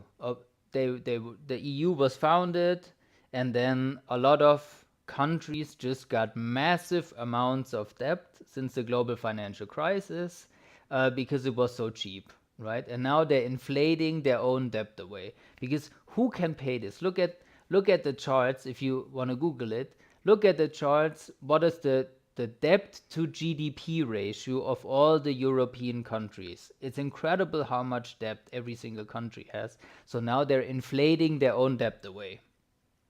I think that's the long-term strategy that we have from governments in the EU. But that also means that they can't afford 6%, 7%, 8%, 9%, what we have here on the screen. They can't afford to pay this, right? Italy would go bust, Greece would go bust, then Spain, Portugal, all these south countries in Europe, they would all go broke, and then France goes belly up, and then Germany falls as well. So it's just my personal opinion. Don't take my word for it. Do your own research. But I don't think this would work. That it goes much more up than it is right now. I always say I wish we could have that bubble to see what's going to happen, That would be but perfect. everyone will be a millionaire or more. I like this chart. It tells you actually also when we look at the crash, which was 2008, 2009, you can see interest rate went down, right? And yes, obviously a lot of you guys maybe played with the thought to invest before, and you haven't done it because of many other reasons. Now, as Axel said, we are in the new, I call it in the new present. We can't look back. We're in a new present. And then obviously we think about this 1% interest rate. This won't come back. But as you can, what I want to say, you can see in a chart, it goes down. Now we kind of have a crisis. It goes up. What will happen again? Eventually it will come down. We don't know when. Might happen beginning of next year or end of next year. So, but for an investment, a property investment, it's not that important because you can deduct it on taxes. That's very important. So even people think, oh, the interests are high. Yes, for primarily owners, they are high. To be honest, you have to pitch in another 15 to 20% down payment. But here, an investment property, you can deduct it on your taxes. So don't get caught up in this thinking, oh, interest rates are high. I'm not going to do it. I'm going to wait. I hear that daily. Or we hear that daily. What happens is after a year, our clients are coming back and say, we should have, we could have, we would have. It's gone because you haven't started. And here it's really about taxes. Lowering your taxes and you can deduct that. But no one knows where this is going to go. No one. You're actually right about this. This is what since I started in 2017 being a financial advisor, people's always said this, right? In 2017, they said, "Oh, I should have done it in 2015 during the Greece Yeah. debt crisis." Then in 2019, they said, "Oh, I should have done it in 2017." Then during COVID, they said, "Oh, I should have done it before COVID." Then after COVID, before the war, they said, I should have done it during COVID. And now they say, I should have done it before the interest rates Yeah. increase. And it's always, oh, I should have done it in the past. I should have done it in the past. And that's what you're going to say in 5 or 10 years again. I Maybe, should yeah. have done. But it's always like that. It's the same thing. Oh, everything is expensive. What is not expensive nowadays, to be honest? Like, in 5 or 10 years, it's going to be expensive again. Look at the prices. In the 70s, I watched a video. I think they bought a property for 70, 80K, which was back then. Deutschmark, Yeah, Deutsche Mark. Yeah. Genau. which is like half of a euro. Yeah. And it was expensive, obviously. Mhm. Things were expensive. But look at this now. So, you know this funny reel where this old grannies are dancing when they say bought it for 70K in the 70s and 80s, and now they're dancing because they can sell it for over, I don't know, 600, 700K. Obviously, yeah, you can still do a lot of things with that money, but it's never a perfect time. That's what we always say. The perfect time is now, at least to start, and don't get confused just because of the interest rates. Yeah, because something else is gonna come up. Interest rate will go down, and then Property prices go up. yeah, or something else. You're not gonna find the property you really liked maybe 5 months ago. So then you have to wait again, and find again, and look again. Yeah. But it feels like the European Central Bank, they increase it 100th time. It's like every time increasing. Yeah, let's see. I think they're still open to more increases. Let's see Yeah. what's gonna happen. Mm. Yeah. Yeah. Okay. Okay, then we have a couple of questions about what do you think of, which is like, that's why I wasn't so keen on answering the Hamburg North question and say, well, what about Augsburg? What about Ingolstadt? What about this? What about this? Now we can maybe want to do a video about this or a whole live stream about area analysis or something like this. But now there's all kinds of what do you think about this location and that location, and I think at the end of the day, if you're not buying in the middle of nowhere in some D location, let's say I think there's a video either on the PerFinEx or on the German Real Estate channel about these locations. What Yeah. is an A location? These are the top 7 best. Then after that we have like B locations, right? Nuremberg, Augsburg, for example, yes. Potsdam is in there. Bonn, maybe something like this. Ruhrgebiet, some areas. Pforzheim, and if you go Baden-Württemberg, Ulm. And then there's C, right? And then there's D, which is like the back end of nowhere, kind of. And if you're buying in a solid B or C location, and the right type of property, right? And this is sometimes I feel what people tend to forget. And you focus a lot on the area where you're buying, or is it B or is it C or A or whatever, but it has to work together with the property, right? You just mentioned Erlangen, which has a big university. Erlangen in itself, if you look at it isolate, may be C because Nuremberg is B. So if you only look at Erlangen isolated, it may be C. But if you buy student living close to the university, who cares, right? Because it's probably gonna work out. It will. It will. I mean, look just at the statistics where Germany will go, or at least you have it online.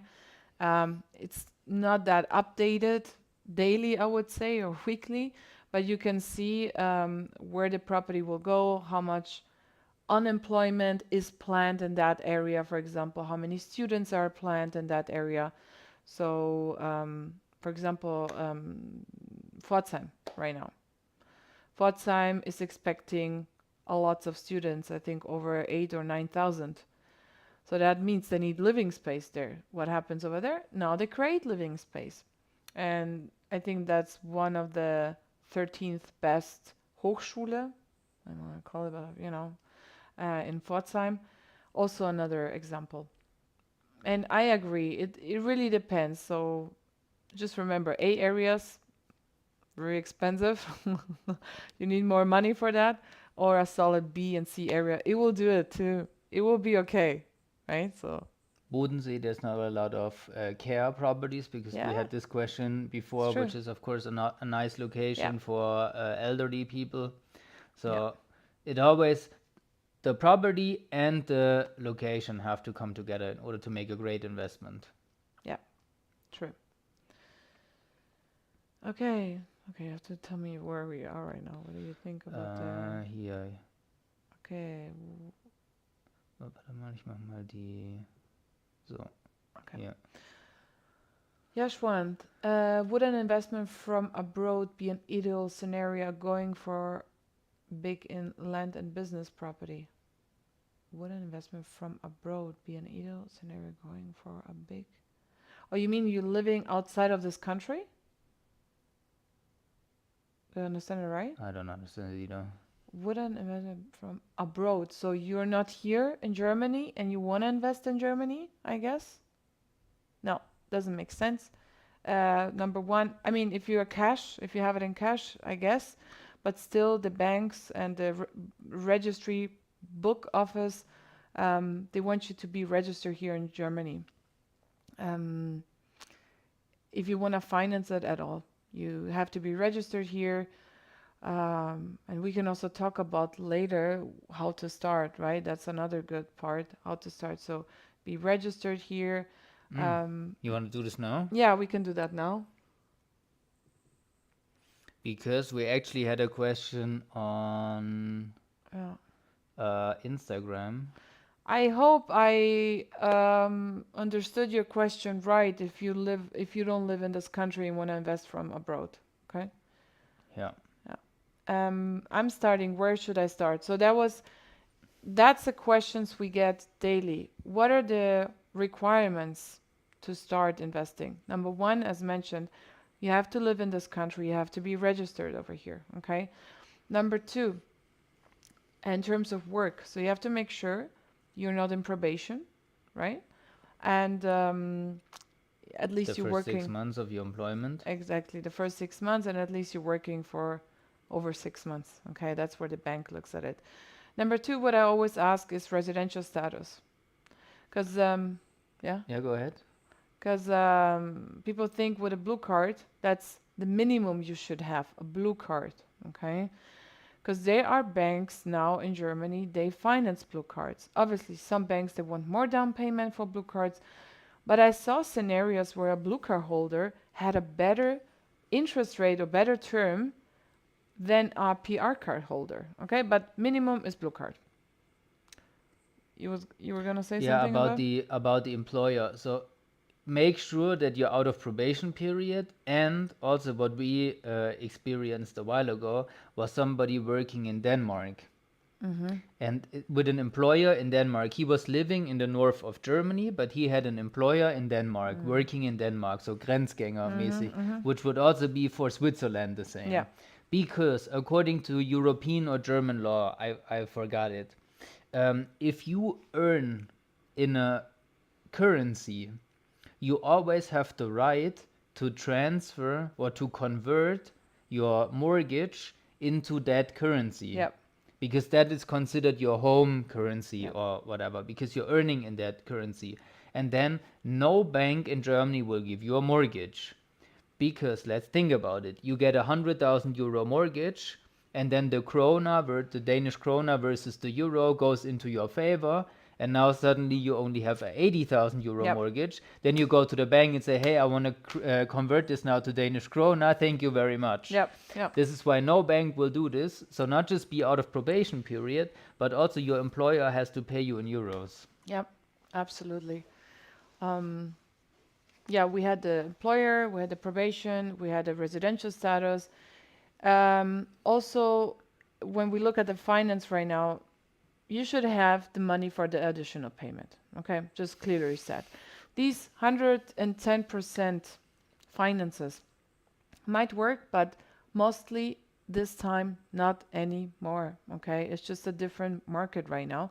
So banks, they want you to pay the additional payment, which is property transfer tax. Again, depends in what region you're buying, and then notary costs. Okay, it's between 5 and 8% plus agent fee. If you have an agent who's charging, luckily we're not charging any agent fee, but this is what you should have. Okay. And what I always say, I love those ads when they say, for 2000, is your income around 2000, you can invest in real estate. No, no, guys. At least what I say, it's between 2.5K and 3 net. That's a good number really to start, right? Because the banks, they will look at everything. Life is expensive right now, so the bank looks at your household calculation, if it makes sense. If you having a 2K and paying 300 euros rent, it's different story here. Yeah, or if right? you have saved up a lot of money already. That's if you another have a thing. good financial situation, then it works. Yeah. Then they want more money from you. Yeah. Yeah. But mostly they look at the salary. But what I always say, from 2.5K and up, it's great to have. The other thing is, how much do you want to invest in real estate? I'm always very transparent in that, saying if the rent cover the bank rate, okay, or if you're on a positive cash flow. No. Okay, so from the beginning, being positive cash flow is even not good, because cash flow is not king. You have to pay taxes on that as well. But you have to make sure to think about how much would you invest. So this gap, that's what I always ask my clients. Most of you having money aside, either put it into stocks, ETFs, or put it on a savings account, right? So here you should also think about how much money you want to invest. But this is where we can also talk about. But these are the requirements which are very important. And you want to invest by yourself, or with a spouse, or with a partner. That's another thing, to look at the whole scenario about taxes as well. This is where to see about your situation, your present situation. Do you have that? Do you check all these requirements and then go ahead? And obviously, yeah, we had that question. Where do you find properties? Getting in touch with us, getting in touch with experts to help you along the way. And about the strategy too, right? There's lots of financials that you mentioned. Yeah. But if you want to start, then the question is, I think, what do you want to reach? Why do you invest in Yeah. real estate in the first place? Is it cash flow? Very unrealistic right now. You just mentioned it.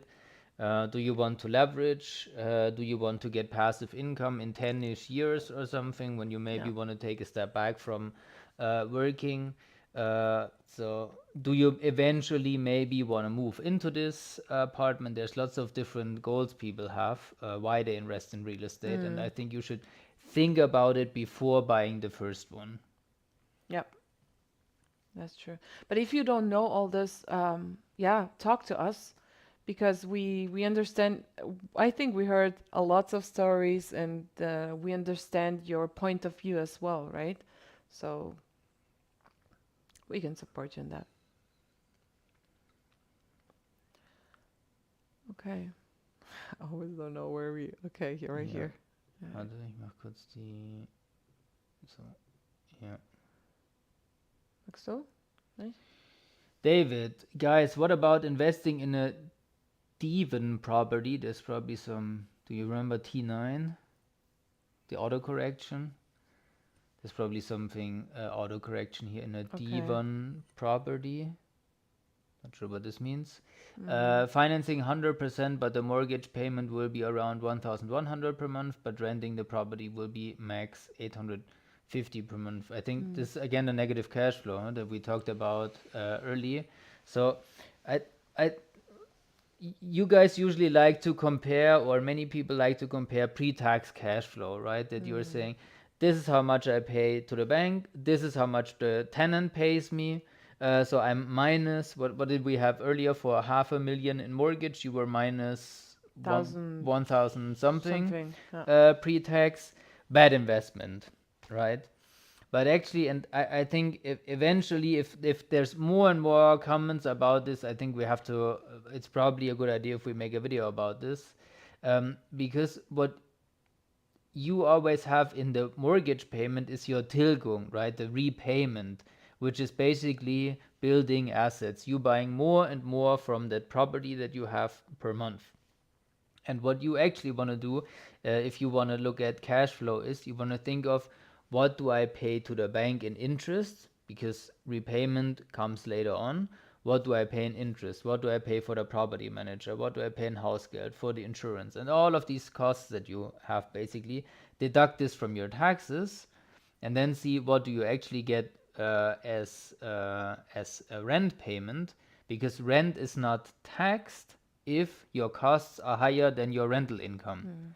And then you want to see, okay, what is actually the taxation there, what is more, costs more, or rent payment more, and then afterwards you add the Tilgung, the repayment. Yeah. Because this is you building assets like an ETF savings plan or whatever. Absolutely. And here you're using the advantage. Yes, interest rate, but you typically interest rates the first 5 years are high, right? And they switch into lower interest but a higher Tilgung, so a higher principal. And the first 5 years you're using this advantage. So even if you see this huge amount before tax, don't get scared, right? At the end of the year you claim it. By the way, there is a option also to claim it monthly, so you have to talk to your tax advisor, and then you get this benefits paid out per month with your salary net, if you don't want to wait at the end of the year. But here is really using advantages for interest rate, because cash flow positive, again, you're gonna be paying taxes on that positive too. So it makes more sense being kind of in a negative in this time and then switching into a positive eventually. Okay, Misha, I'm not into real estate as investment, but I want to buy something for myself to live in. What is the minimum possible down payment? I have a blue card and a PR. Should I wait for a okay? A blue card and a PR, that's interesting. Okay, that's kind of cool. So either one or the other one, but that's Isn't it illegal to have multiple multiple passports? Misha, tell us. Busted! No. Police is coming. Oh, knock on the door. Yes, as mentioned, if you want to go for your own primarily home, the bank wants you to pay more down payment here. And it makes also sense to pay more down payment to lower your interest rate, because here interest rate you cannot deduct on taxes. We're not in the US. No, no. If it makes sense, I would say no.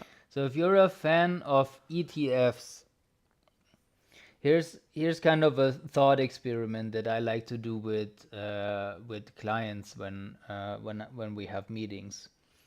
Think about the property that you're currently renting. What do you pay in rent? Let's just say 1,000 euros, right? Let's just make some numbers up here. You rent your current apartment for 1,000 euros. Now, what do you think? Check ImmoScout, ask your landlord that you want to buy it from him or whatever. What would you have to pay to the bank if you would like to buy the property that you're currently renting for 1,000 euros? And then, if I do this for myself, I'll probably pay 2 times or even 3 times as much in mortgage, including house geld and everything, right? So if I would like to buy the apartment that I live in, I would probably pay 2 or 3 times as much as I pay renting it. And most clients agree. They say, yes, at least 2 or 3 times. Depends on where you live, of course. So if you're a fan of ETFs, and I'm a fan of ETFs too, it just depends how you invest in ETFs, but there's lots of videos on this on the channel already. Then rent and take the extra money that you don't give to the bank and invest this either in a rental property or in ETFs or in whatever what you would like to do. And that's answering your questions. Why is an investment worth buying Yeah. or renting a lot better than buying, in my opinion, from a financial perspective? If you want to make a lifestyle decision and you can afford to buy a home, then go ahead and do it. You can spend your money on whatever you like. And that's also diversifying your investments, right? I'm a real estate lover, but I do also invest in ETFs and stocks, right? I want to diversify.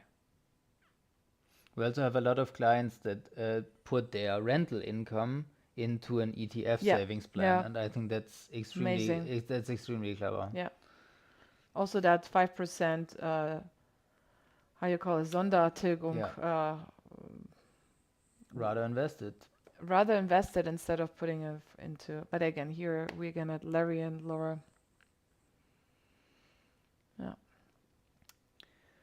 Yeah. Just a quick one. What would be the personal tax rate for a tax class 3 person having salary of 70K? Yeah, it depends what your spouse makes. So if you're tax class 3, that means your spouse is tax class 5. And then, so here's basically the calculator. Well, you can send a link into the chat. Yeah. So, um, this is the calculator that we used to create the tax chart just a minute ago. And then you can just type in your taxable income, if you're married or not, and then you can see your tax rate. Okay. Chris, so would you recommend investing in an apartment taking into consideration the house code or freestanding house? Is the house code also tax deductible? A freestanding house. What is that? Einfamilienhaus. Ah, okay, okay. Um, Depends. it really depends. I can tell you the second one is the house code also tax deductible. Yes, the house code what you pay, because when you have, I always take that example. Let's say you have a 300 euros house code, what you pay as an investor. Okay, so you pay it to the big property manager, which is called Hausverwaltung. You have to have that by law.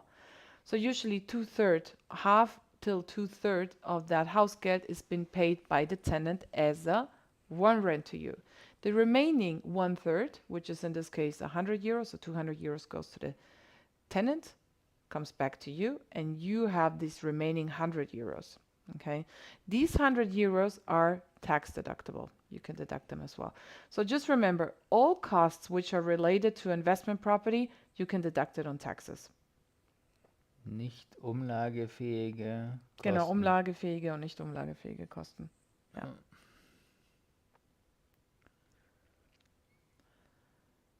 Sorry, in my earlier question, yes, I meant whether I should even consider buying a rental property now when I have a mortgage of 900K at 1% taken out in 2021, or wait until I pay some of my mortgage.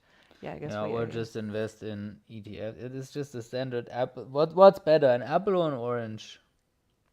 What's better, investing in real estate or in ETFs, right? This is just diversify. If you're having a great deal, go for real estate.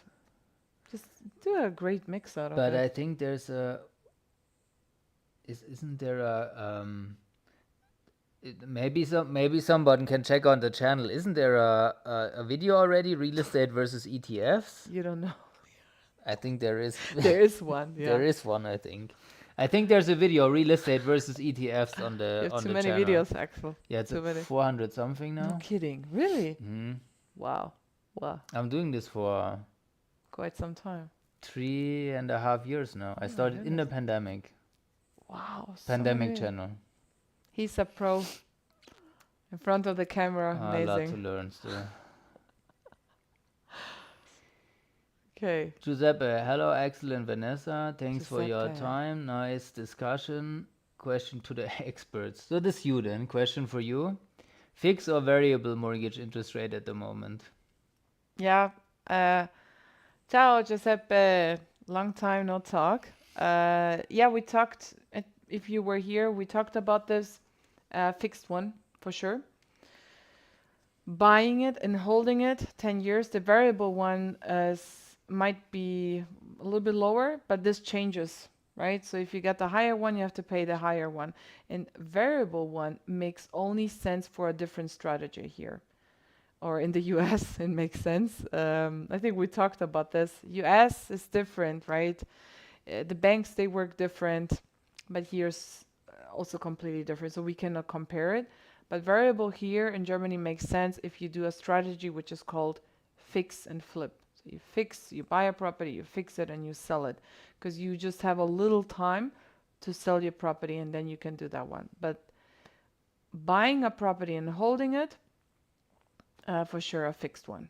And again, in the 7th year, you can secure your lower interest rate for the 11th year. I mean, why would anybody would want to have a variable mortgage? Because you think mortgage rates are going to go down in the future, right? It's basically a bet. You're betting basically with the bank that mortgage rates go down. So if you really think that mortgage rates are going to go down over the next couple of years or whatever, depending on your strategy, then you can also get a variable mortgage rate. I just don't think, I mean, it depends, of course, on the exact interest rates, what you're comparing, but I think in most cases it probably doesn't work. I would probably go for the fixed one. Yeah, me too. And again, tax deductible. Because you can make a little bit of money if interest rates go down to 3 or 2% or whatever, but you can also lose a lot if they go up. Absolutely. Just very risky, and I think there's not that much to gain, but a lot to lose. It is already a big investment, guys, right? So why getting more into risk if you don't need to go into that, right? So long-term predictions for German population is going down. Do you think it will affect the property prices negatively? Yeah, I think I know the statistic that you mentioned where there's like in 20, 50, 60 or whatever, where they're like 2 generations in the future. They want to predict, they can't even predict the weather 1 week in advance, but they want to predict what the German population is in 30, 40 years or whatever. As of right now, the German part of the population is going down. That's certainly true. But thanks to migration, net migration, we have more people moving in than people Yeah. moving out. The German population is with 84.3 Yeah. or something like this, the highest it's ever been, and continues to increase. So I'm very skeptical when I see these predictions about this is what's going to happen in 20 years or whatever. Nobody really knows. And you So can get yourself crazy with that, and then yeah, especially if it keeps you from investing. yeah, exactly, So exactly. You're in losing all these opportunities. and as what we can say as of right now is that over the last at least 20 years, Germany hasn't built enough properties for a population of 80 million. Now we're at 84. This is why rents are exploding right now, about 30-40% or something. Yeah. Berlin this year, absolutely crazy. And with the current economic environment, not a lot of more properties are being added. Yeah. You could actually make the argument and say that Germany is actually actively losing properties right now because we built a lot of properties in the 50s, 60s, and 70s, the economic wonder. Yeah. And properties usually have a lifespan of about 100 years if nobody takes really good care of them, right? So by the year 2030, 2050, these properties are going to go away, right? And then 2060, 2070, a lot of properties are going to go away. We have a video about this. I think half of the properties in Germany were built until 1970. Yep. Yep. So by the year 2070, half of the properties in Germany have to be renewed. So it's not just that we're not building enough, it's also that we're not refurbishing those and making them brand new again. So you could actually make the argument that Germany is losing properties or living space in a time in which we need it the most because population is at an all-time high. Yeah. And imagine we need, like, what was the last number? We looked at it. Over 700,000 living spaces are needed. Mm-hmm. And how we look at it, not only now the real estate market, let's look at the, even that Intel company, Intel company who's coming to Magdeburg. Like, in all ways, Germany is expanding, right? And now we have a lots of expats coming. I saw an article, Germany has a role model as Canada as a role model. So we gonna have a lots of people from outside and The yeah. German blue card? What do you mean?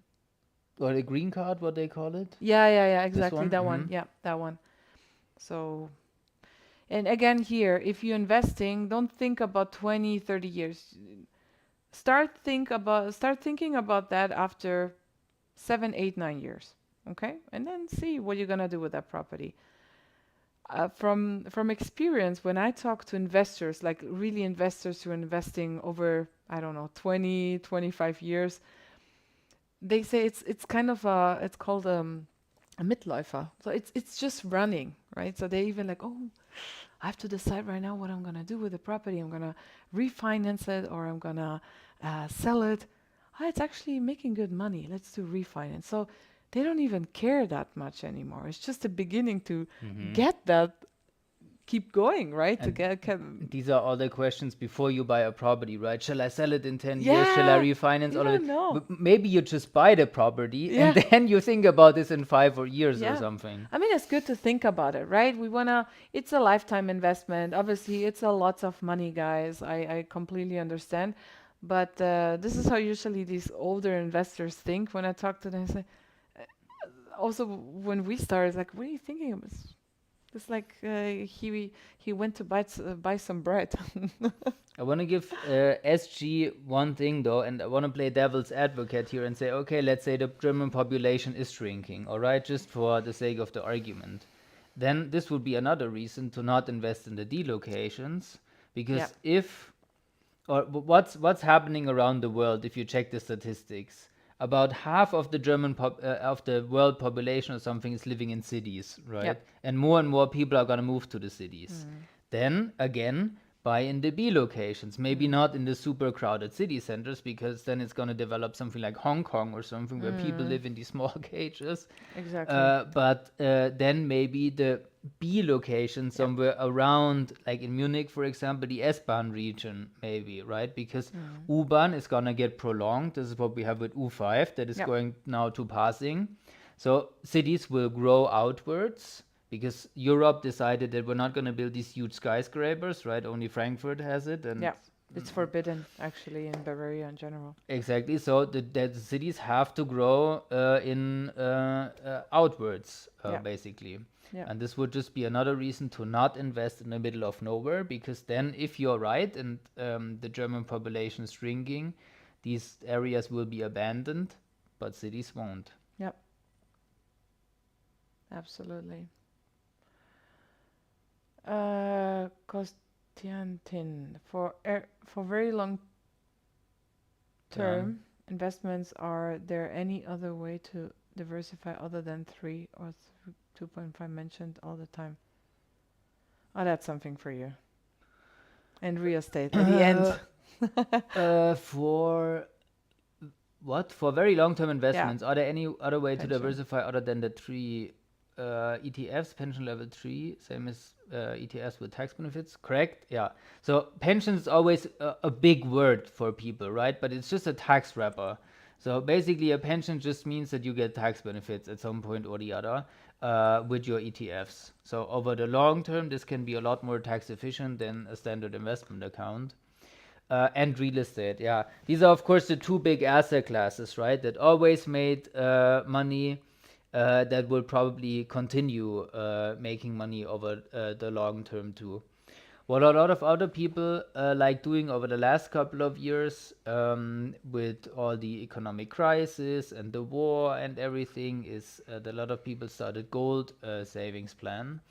And I was a long time a little bit against it, kind of, but without getting into it, right? I made the classical mistake that a lot of people do. You're like, gold. If the stock market goes up, it goes down, gold is supposed to go up, right? Then you look at the chart, doesn't happen, gold is shitty. And then I got into it, kind of thanks to you guys. And gold has actually had a really solid return over the last decades. Yes. So this is actually something that a lot of people have started over the last 2-3 years, and I think it's really clever. Yeah. It's true. Of course, no passive income with it, right? But if you have some real estate, different types of properties in different locations, because there's not just one real estate, right? A property in Berlin works a lot different than a property in or a student home in Nuremberg or a care elderly living at Bodensee or something like this. They all work very, very different. Old property versus new property. You can create a nice portfolio the same way you can do it with ETFs, and I think those are certainly the two asset classes that I would recommend the most people to have. Yeah, for sure. Even silver. Yeah, silver has a lot more industry. They take it in the Exactly. industry, right? Gold is Yeah. just shiny and everything, but silver has a real value. Yeah. Yeah. Giuseppe, I agree the best time to invest is now, but it's true that interest rates affect my cash flow dramatically. That's my question related to fixed variable. Okay. It is, we talked about cash flow, obviously, right? Eventually you will come into a cash flow neutral and then a positive at least after 5 years. And look But at after tax, yes. not pre-tax. Yeah. Hi, is it possible to get credit if we have 5% cash of the buying? In Bavaria, 5.5 is enough. Yeah, 5.5 for sure. The lowest in Germany after Saxony increased it last year. Please, it should stay like this. It has to, but eventually, it's like with Saxony, I think at the end of last year, they were predicting that, and then December came and they throw that law and said, okay, this is going to be confirmed, and 1st of January, it's jumped up to 5.5%. So yeah, let's pray for Bavaria to keep it at 3.5. Woo, Bavaria! Whoop, whoop. Are there foreigners from third countries that earn less than 3K? Visa requirements are higher. Okay. You can ask Ausländerbehörde to keep the blue card in PR. Okay. Here. Playa. Does bank take into consideration ETF portfolio? Yeah, so at the moment that you apply for a mortgage, basically, the bank checks two different things, right? It's the property and you. And this also answers the question that we get a lot. What is first? Do you first look at the property or do you first check the mortgage? Always property before mortgage, because you cannot go into a bank and say, hey bank, I would like to have a mortgage. Then the banker says, No. For what? And then you're like, I don't know, a property. And then he's like, what type of property? How much is it? Where is it? All that type of questions, right? So always property first, and then you go to the bank. And then when you go to the bank, they want a lot of documents from the property, but it's a very standardized file, right? This is always where we tell people, you know you have a professional seller if the seller just sends you a zip file with all the documents, Grundbuch, Land Registry, Exposé, pictures, Teilungserklärung, whatever, all these 10, 20 different documents, whatever it is. Then you know you have a professional seller. If the seller's like, what do I need these properties and where do I get them from and where can I get a Grundbuch, then you know you have a person that knows absolutely nothing. Yeah. So these are one part. The other part is about you. And when it comes to you, there's also a list of documents, last three pay slips, whatever. And mostly they look at all the assets that you have and all the debt that you have in order to determine your net worth, right? Net worth, assets minus debt. Income minus expenses, all that type. This is what banks look at.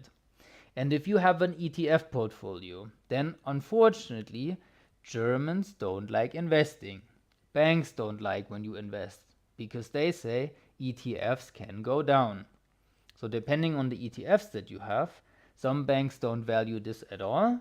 Some banks value this at 50% of the value or 30% of the value, something like this, right? They do like a risk decrease. So if you have 1,000 euros invested in ETFs, some banks will add 500 euro to your asset balance.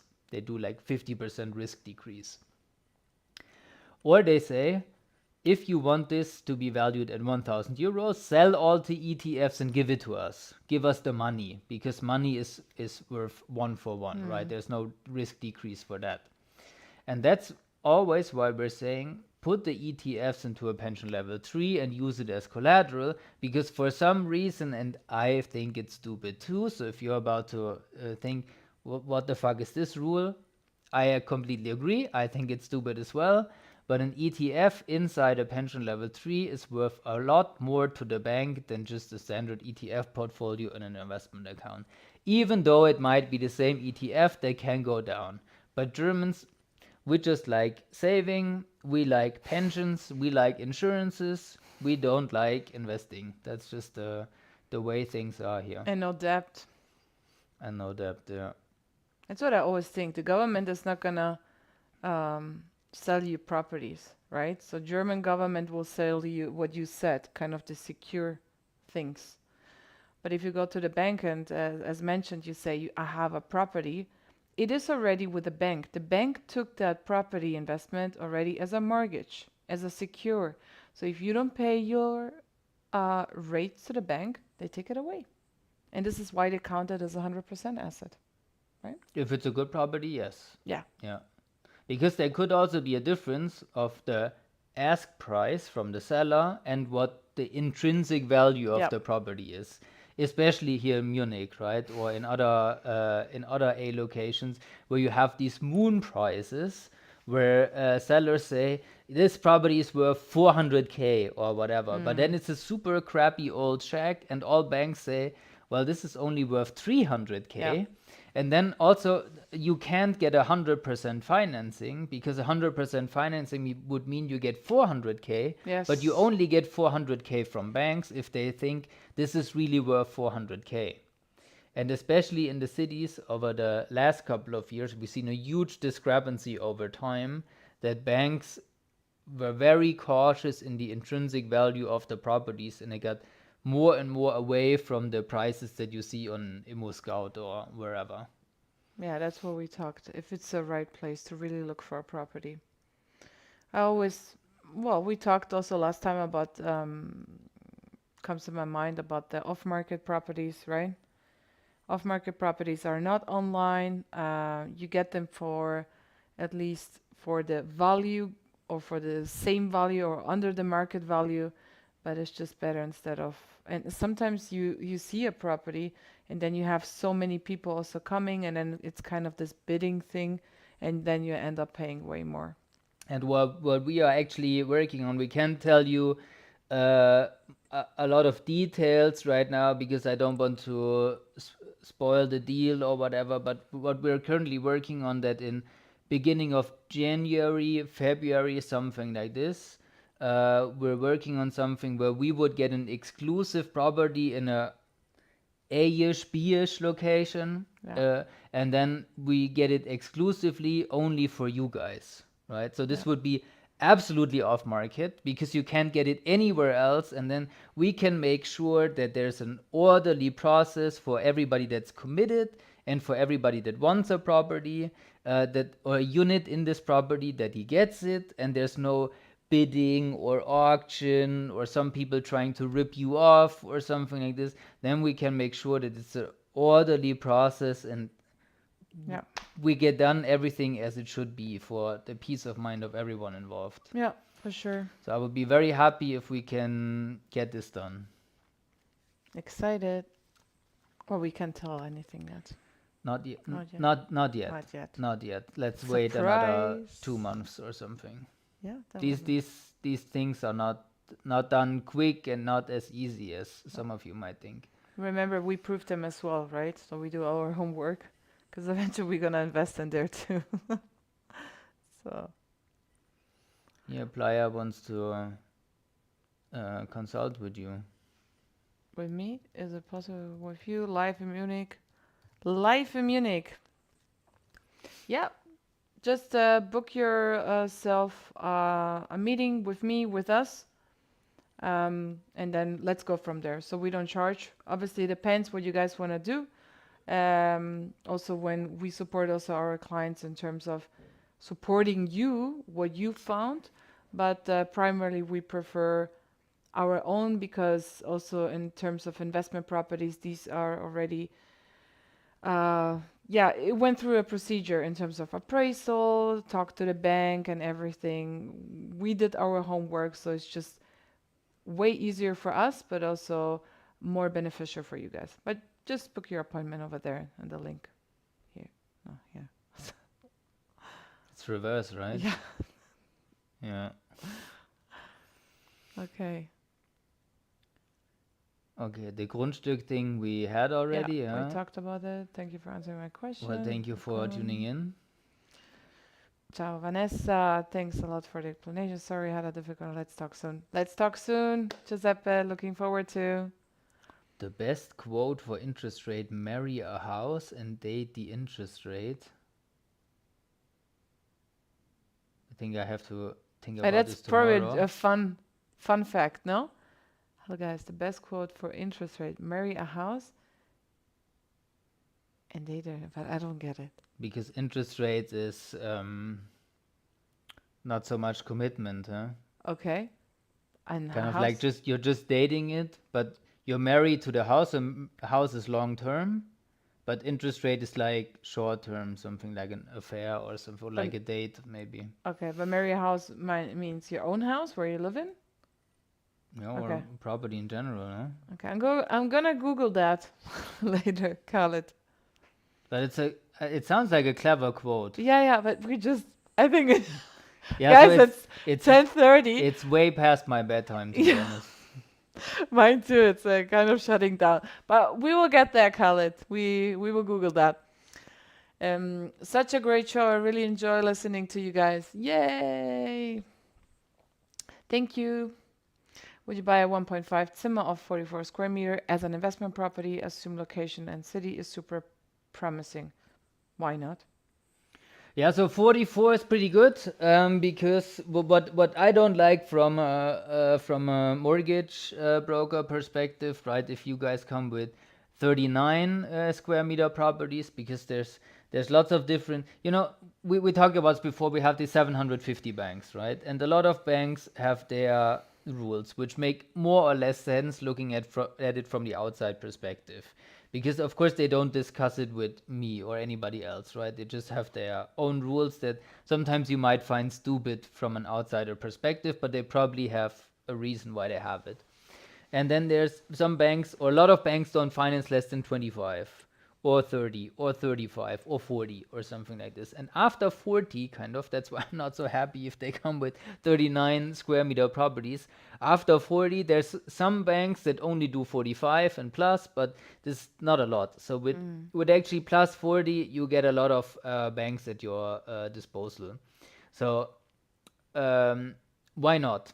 Generally, I'm really a fan, and that's also why we had these two properties for 250 instead of one property for 500k in the beginning of the live stream, because I'm really a fan of these 2 or 3 room flats in solid B or C locations. Because who can live in 2 or 3 room flats? Singles, couples, couples that just got a child and are looking for something bigger. Yeah. So you actually have 80% of the population or something, it can live in 2 or 3 room flats. So that there's the highest chance of finding a tenant, which may be not your job. If you have a property manager, right, then he does it for you, but still it's your property eventually. So, and I'm just looking for something where I have the highest chance of finding a tenant. Yes, I agree with you. Well, I also say 1.5 rooms, so it depends on the area. I guess it's A or B area. It should be, if it's a B area, university city like Augsburg or Ulm or Ingolstadt.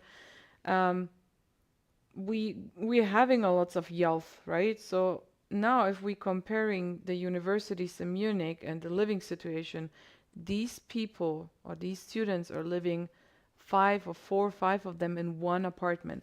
They're sharing a kitchen together, they're sharing a washroom together, and it's nice from the beginning. It's okay, let's say it's okay, but it pisses you off at some point, right? You want your own place. Sometimes you're too old for this shit.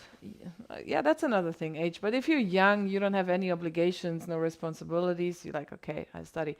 But still, every one of us wants his own toilet or a kitchen. So in this case, I'd like actually these smaller rooms because they are rentable fast. You can rent them also easy. And the target group, students, young professionals, or craftsmen, are always there. Always.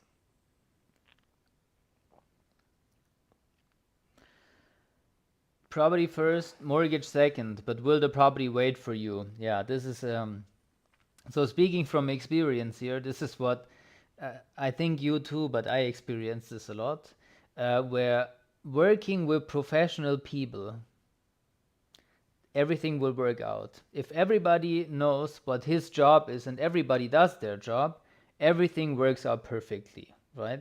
But let me just tell you about something that we worked on like 2 weeks ago or something like this, where a couple in Berlin, they brought a property from a private seller in Berlin, right? And then they were like, hey, this guy is not charging us any reservation fee, but only in the first 10 days.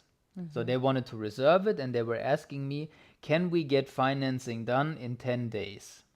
And I said, if we have everything, yes, because most of the time it's because documents are missing and you have to ask for it, and they don't have tax declarations, and because they don't have the list of documents that the bank requires. If the bank has all the documents, it just takes a couple of days and they're done with it. So we can actually do this super fast. So I told them, if we have all the documents, yeah, we can easily get it done in 10 days. This is 2 or 3 weeks ago and we still have nothing, right?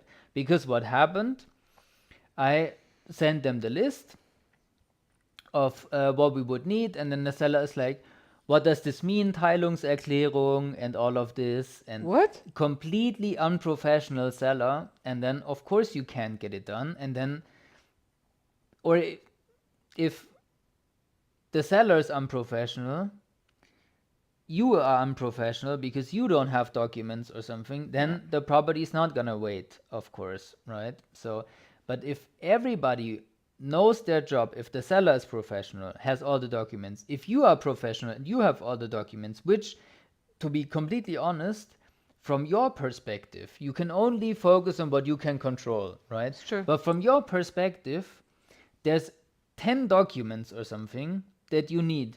there's zero excuse, according to my personal opinion, if you found a perfect property and want to finance this, there's zero excuse why there's one document missing from your point of view when you apply for the mortgage.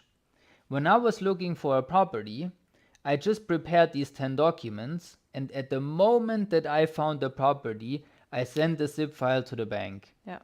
I think there's zero excuse to have not all documents that you want. And then it's just about having a professional person that helps you finance, that knows how to talk to a bank, and having a professional seller. And then everything will work out perfectly. And it will work with the property. True. And to be honest, if you already start like that, I don't know if I would like to continue, to be honest. With what?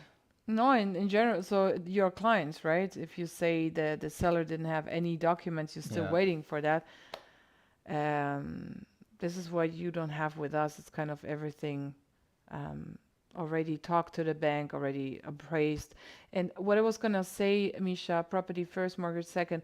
It's very important to, well, we talked that at the beginning of the stream, to get your financial overviewed, okay? Not get the mortgage first, but I'm telling for how much would you be even eligible, okay?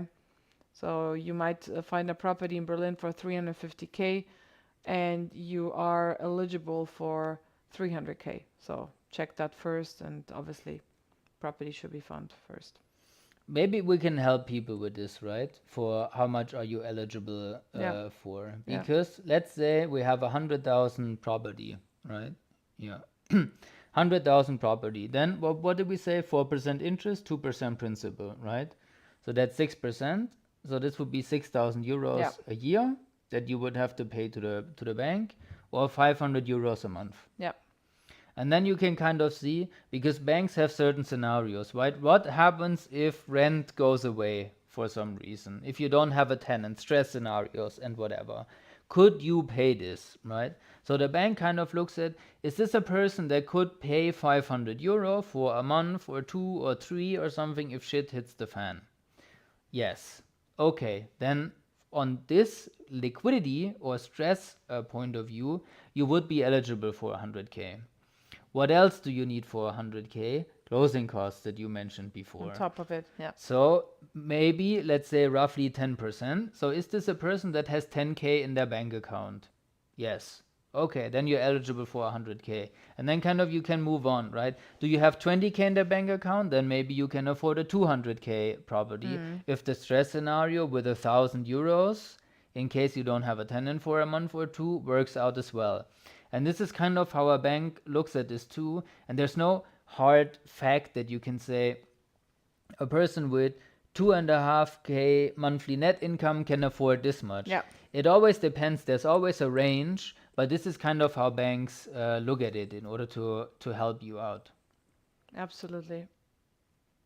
It's an individual thing, right? So get your finances first, checked up, and then you have a better overview on everything, right? Instead of just going on ImmoScout and ImmoWelt and checking out, it's like scrolling on social media for nonsense. I can't afford this, I can't afford this, I can't afford... I wish I could afford this. Oh, well, look at that. Oh, that's beautiful, but too expensive. Story of my life. Yeah. Rock and roll. I'm really enjoying the conversation. Me too, actually. Maybe we should do this more. I know, eh? We should do this we more have to do it often. earlier. Earlier, yes. I mean, I really enjoy it. But here, do you have off-market properties, PD? Yes, we only have off-market properties. Our properties are not online. No. Property list. Axel will put it again into the chat, so just subscribe over here and be part of it. What did you token? I'm not sure what this is. Property lists. Okay. Here. Do we have a couple more questions? Rock and roll. Yeah. Oh, either or question. Depends. Which one would you go for? Number one, rent your apartment to a family with unlimited contract, cash flow neutral, post-tax. Number two, making a WG with perhaps 100 to 200 profit. Number 2. Um, it depends. You want to help out a family member, right? It's good. Who doesn't want? We all have big hearts, and we got also lots of hearts today. But I believe family is family. Is my how I would do. Family is family, even if I want to help. And if you have it, if you say, hey, I don't depend on this 100, 200 euro profit, I could do it. Okay, it's a personal situation.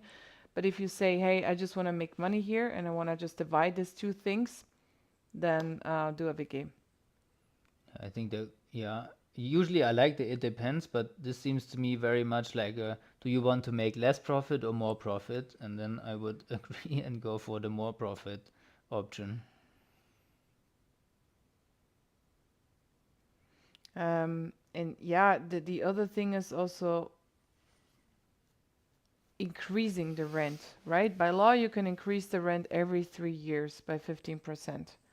So here would be increasing the rent. I mean, you're giving a living space to a family, which is great. On the other side, you have to increase it.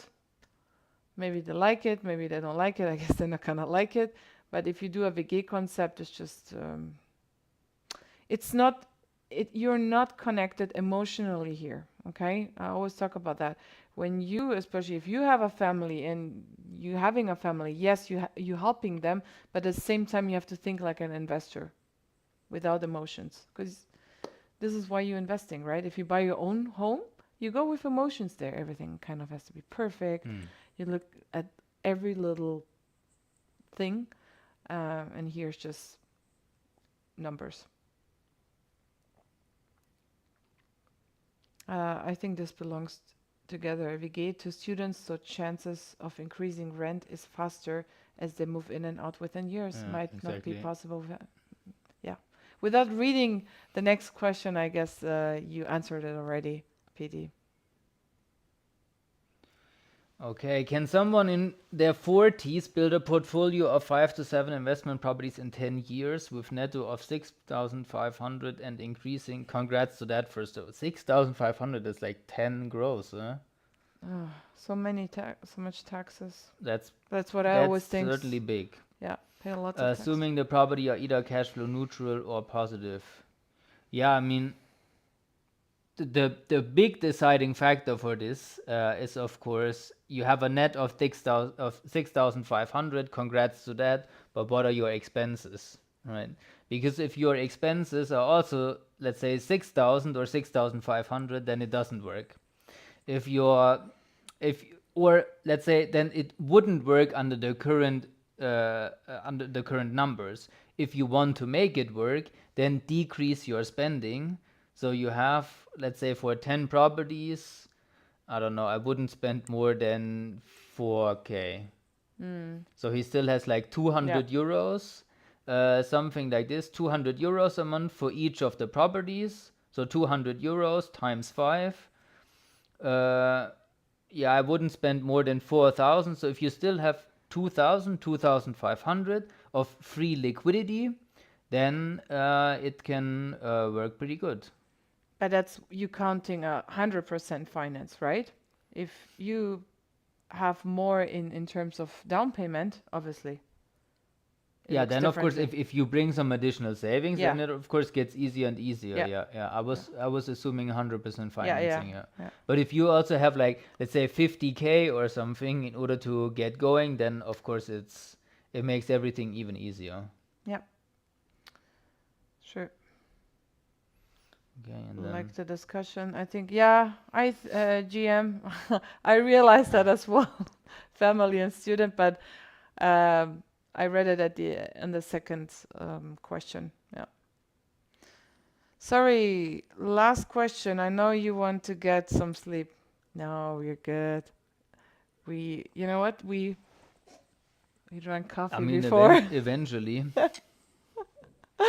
If I engage your services to source an investment property, does it include a property manager? Yes, always property manager. We don't let our clients do that by themselves unless they want to do that. but we always suggest having a property manager. But there's nobody that does want to do it. Yeah. For that small fee, to be honest. Yeah, what people tell me in other countries that they take like 10% or 20% of Yeah, the I rent or know. something like I this. And then when know. I'm like, no, there's no percentage here. So here No. it's like 15 to 25 euros or something like this per month pre-tax. And everybody's like extremely surprised how low it Yeah. is. Well, some property managers, they actually take, every time they rent it out, they take a portion of the cold rent. Oh, okay. So either they Alright. take 1, 2, or 3 cold rents. It really depends. But not 10%. Oh, that's a lot. 3 cold rents? Well, depends where. If you're having a rent of 300 euros Mm. and the tenant moves out in 3, 4 years, it's okay, right? But Munich looks differently. Yes. Yeah. Contact you for buying my third property. Amazing. Third property. Great. Miles to go to reach that 10 plus mark. Yes. It's true. I can see we still had a Yeah, bunch let's of, maybe. Is there something that we still want to? guys, we prepared also some content for you, but I guess, yeah, we didn't talk much about that. Well, actually good, huh? Yeah. Yeah, so we always prepare a lot of stuff in order to prepare ourselves that nobody tunes in.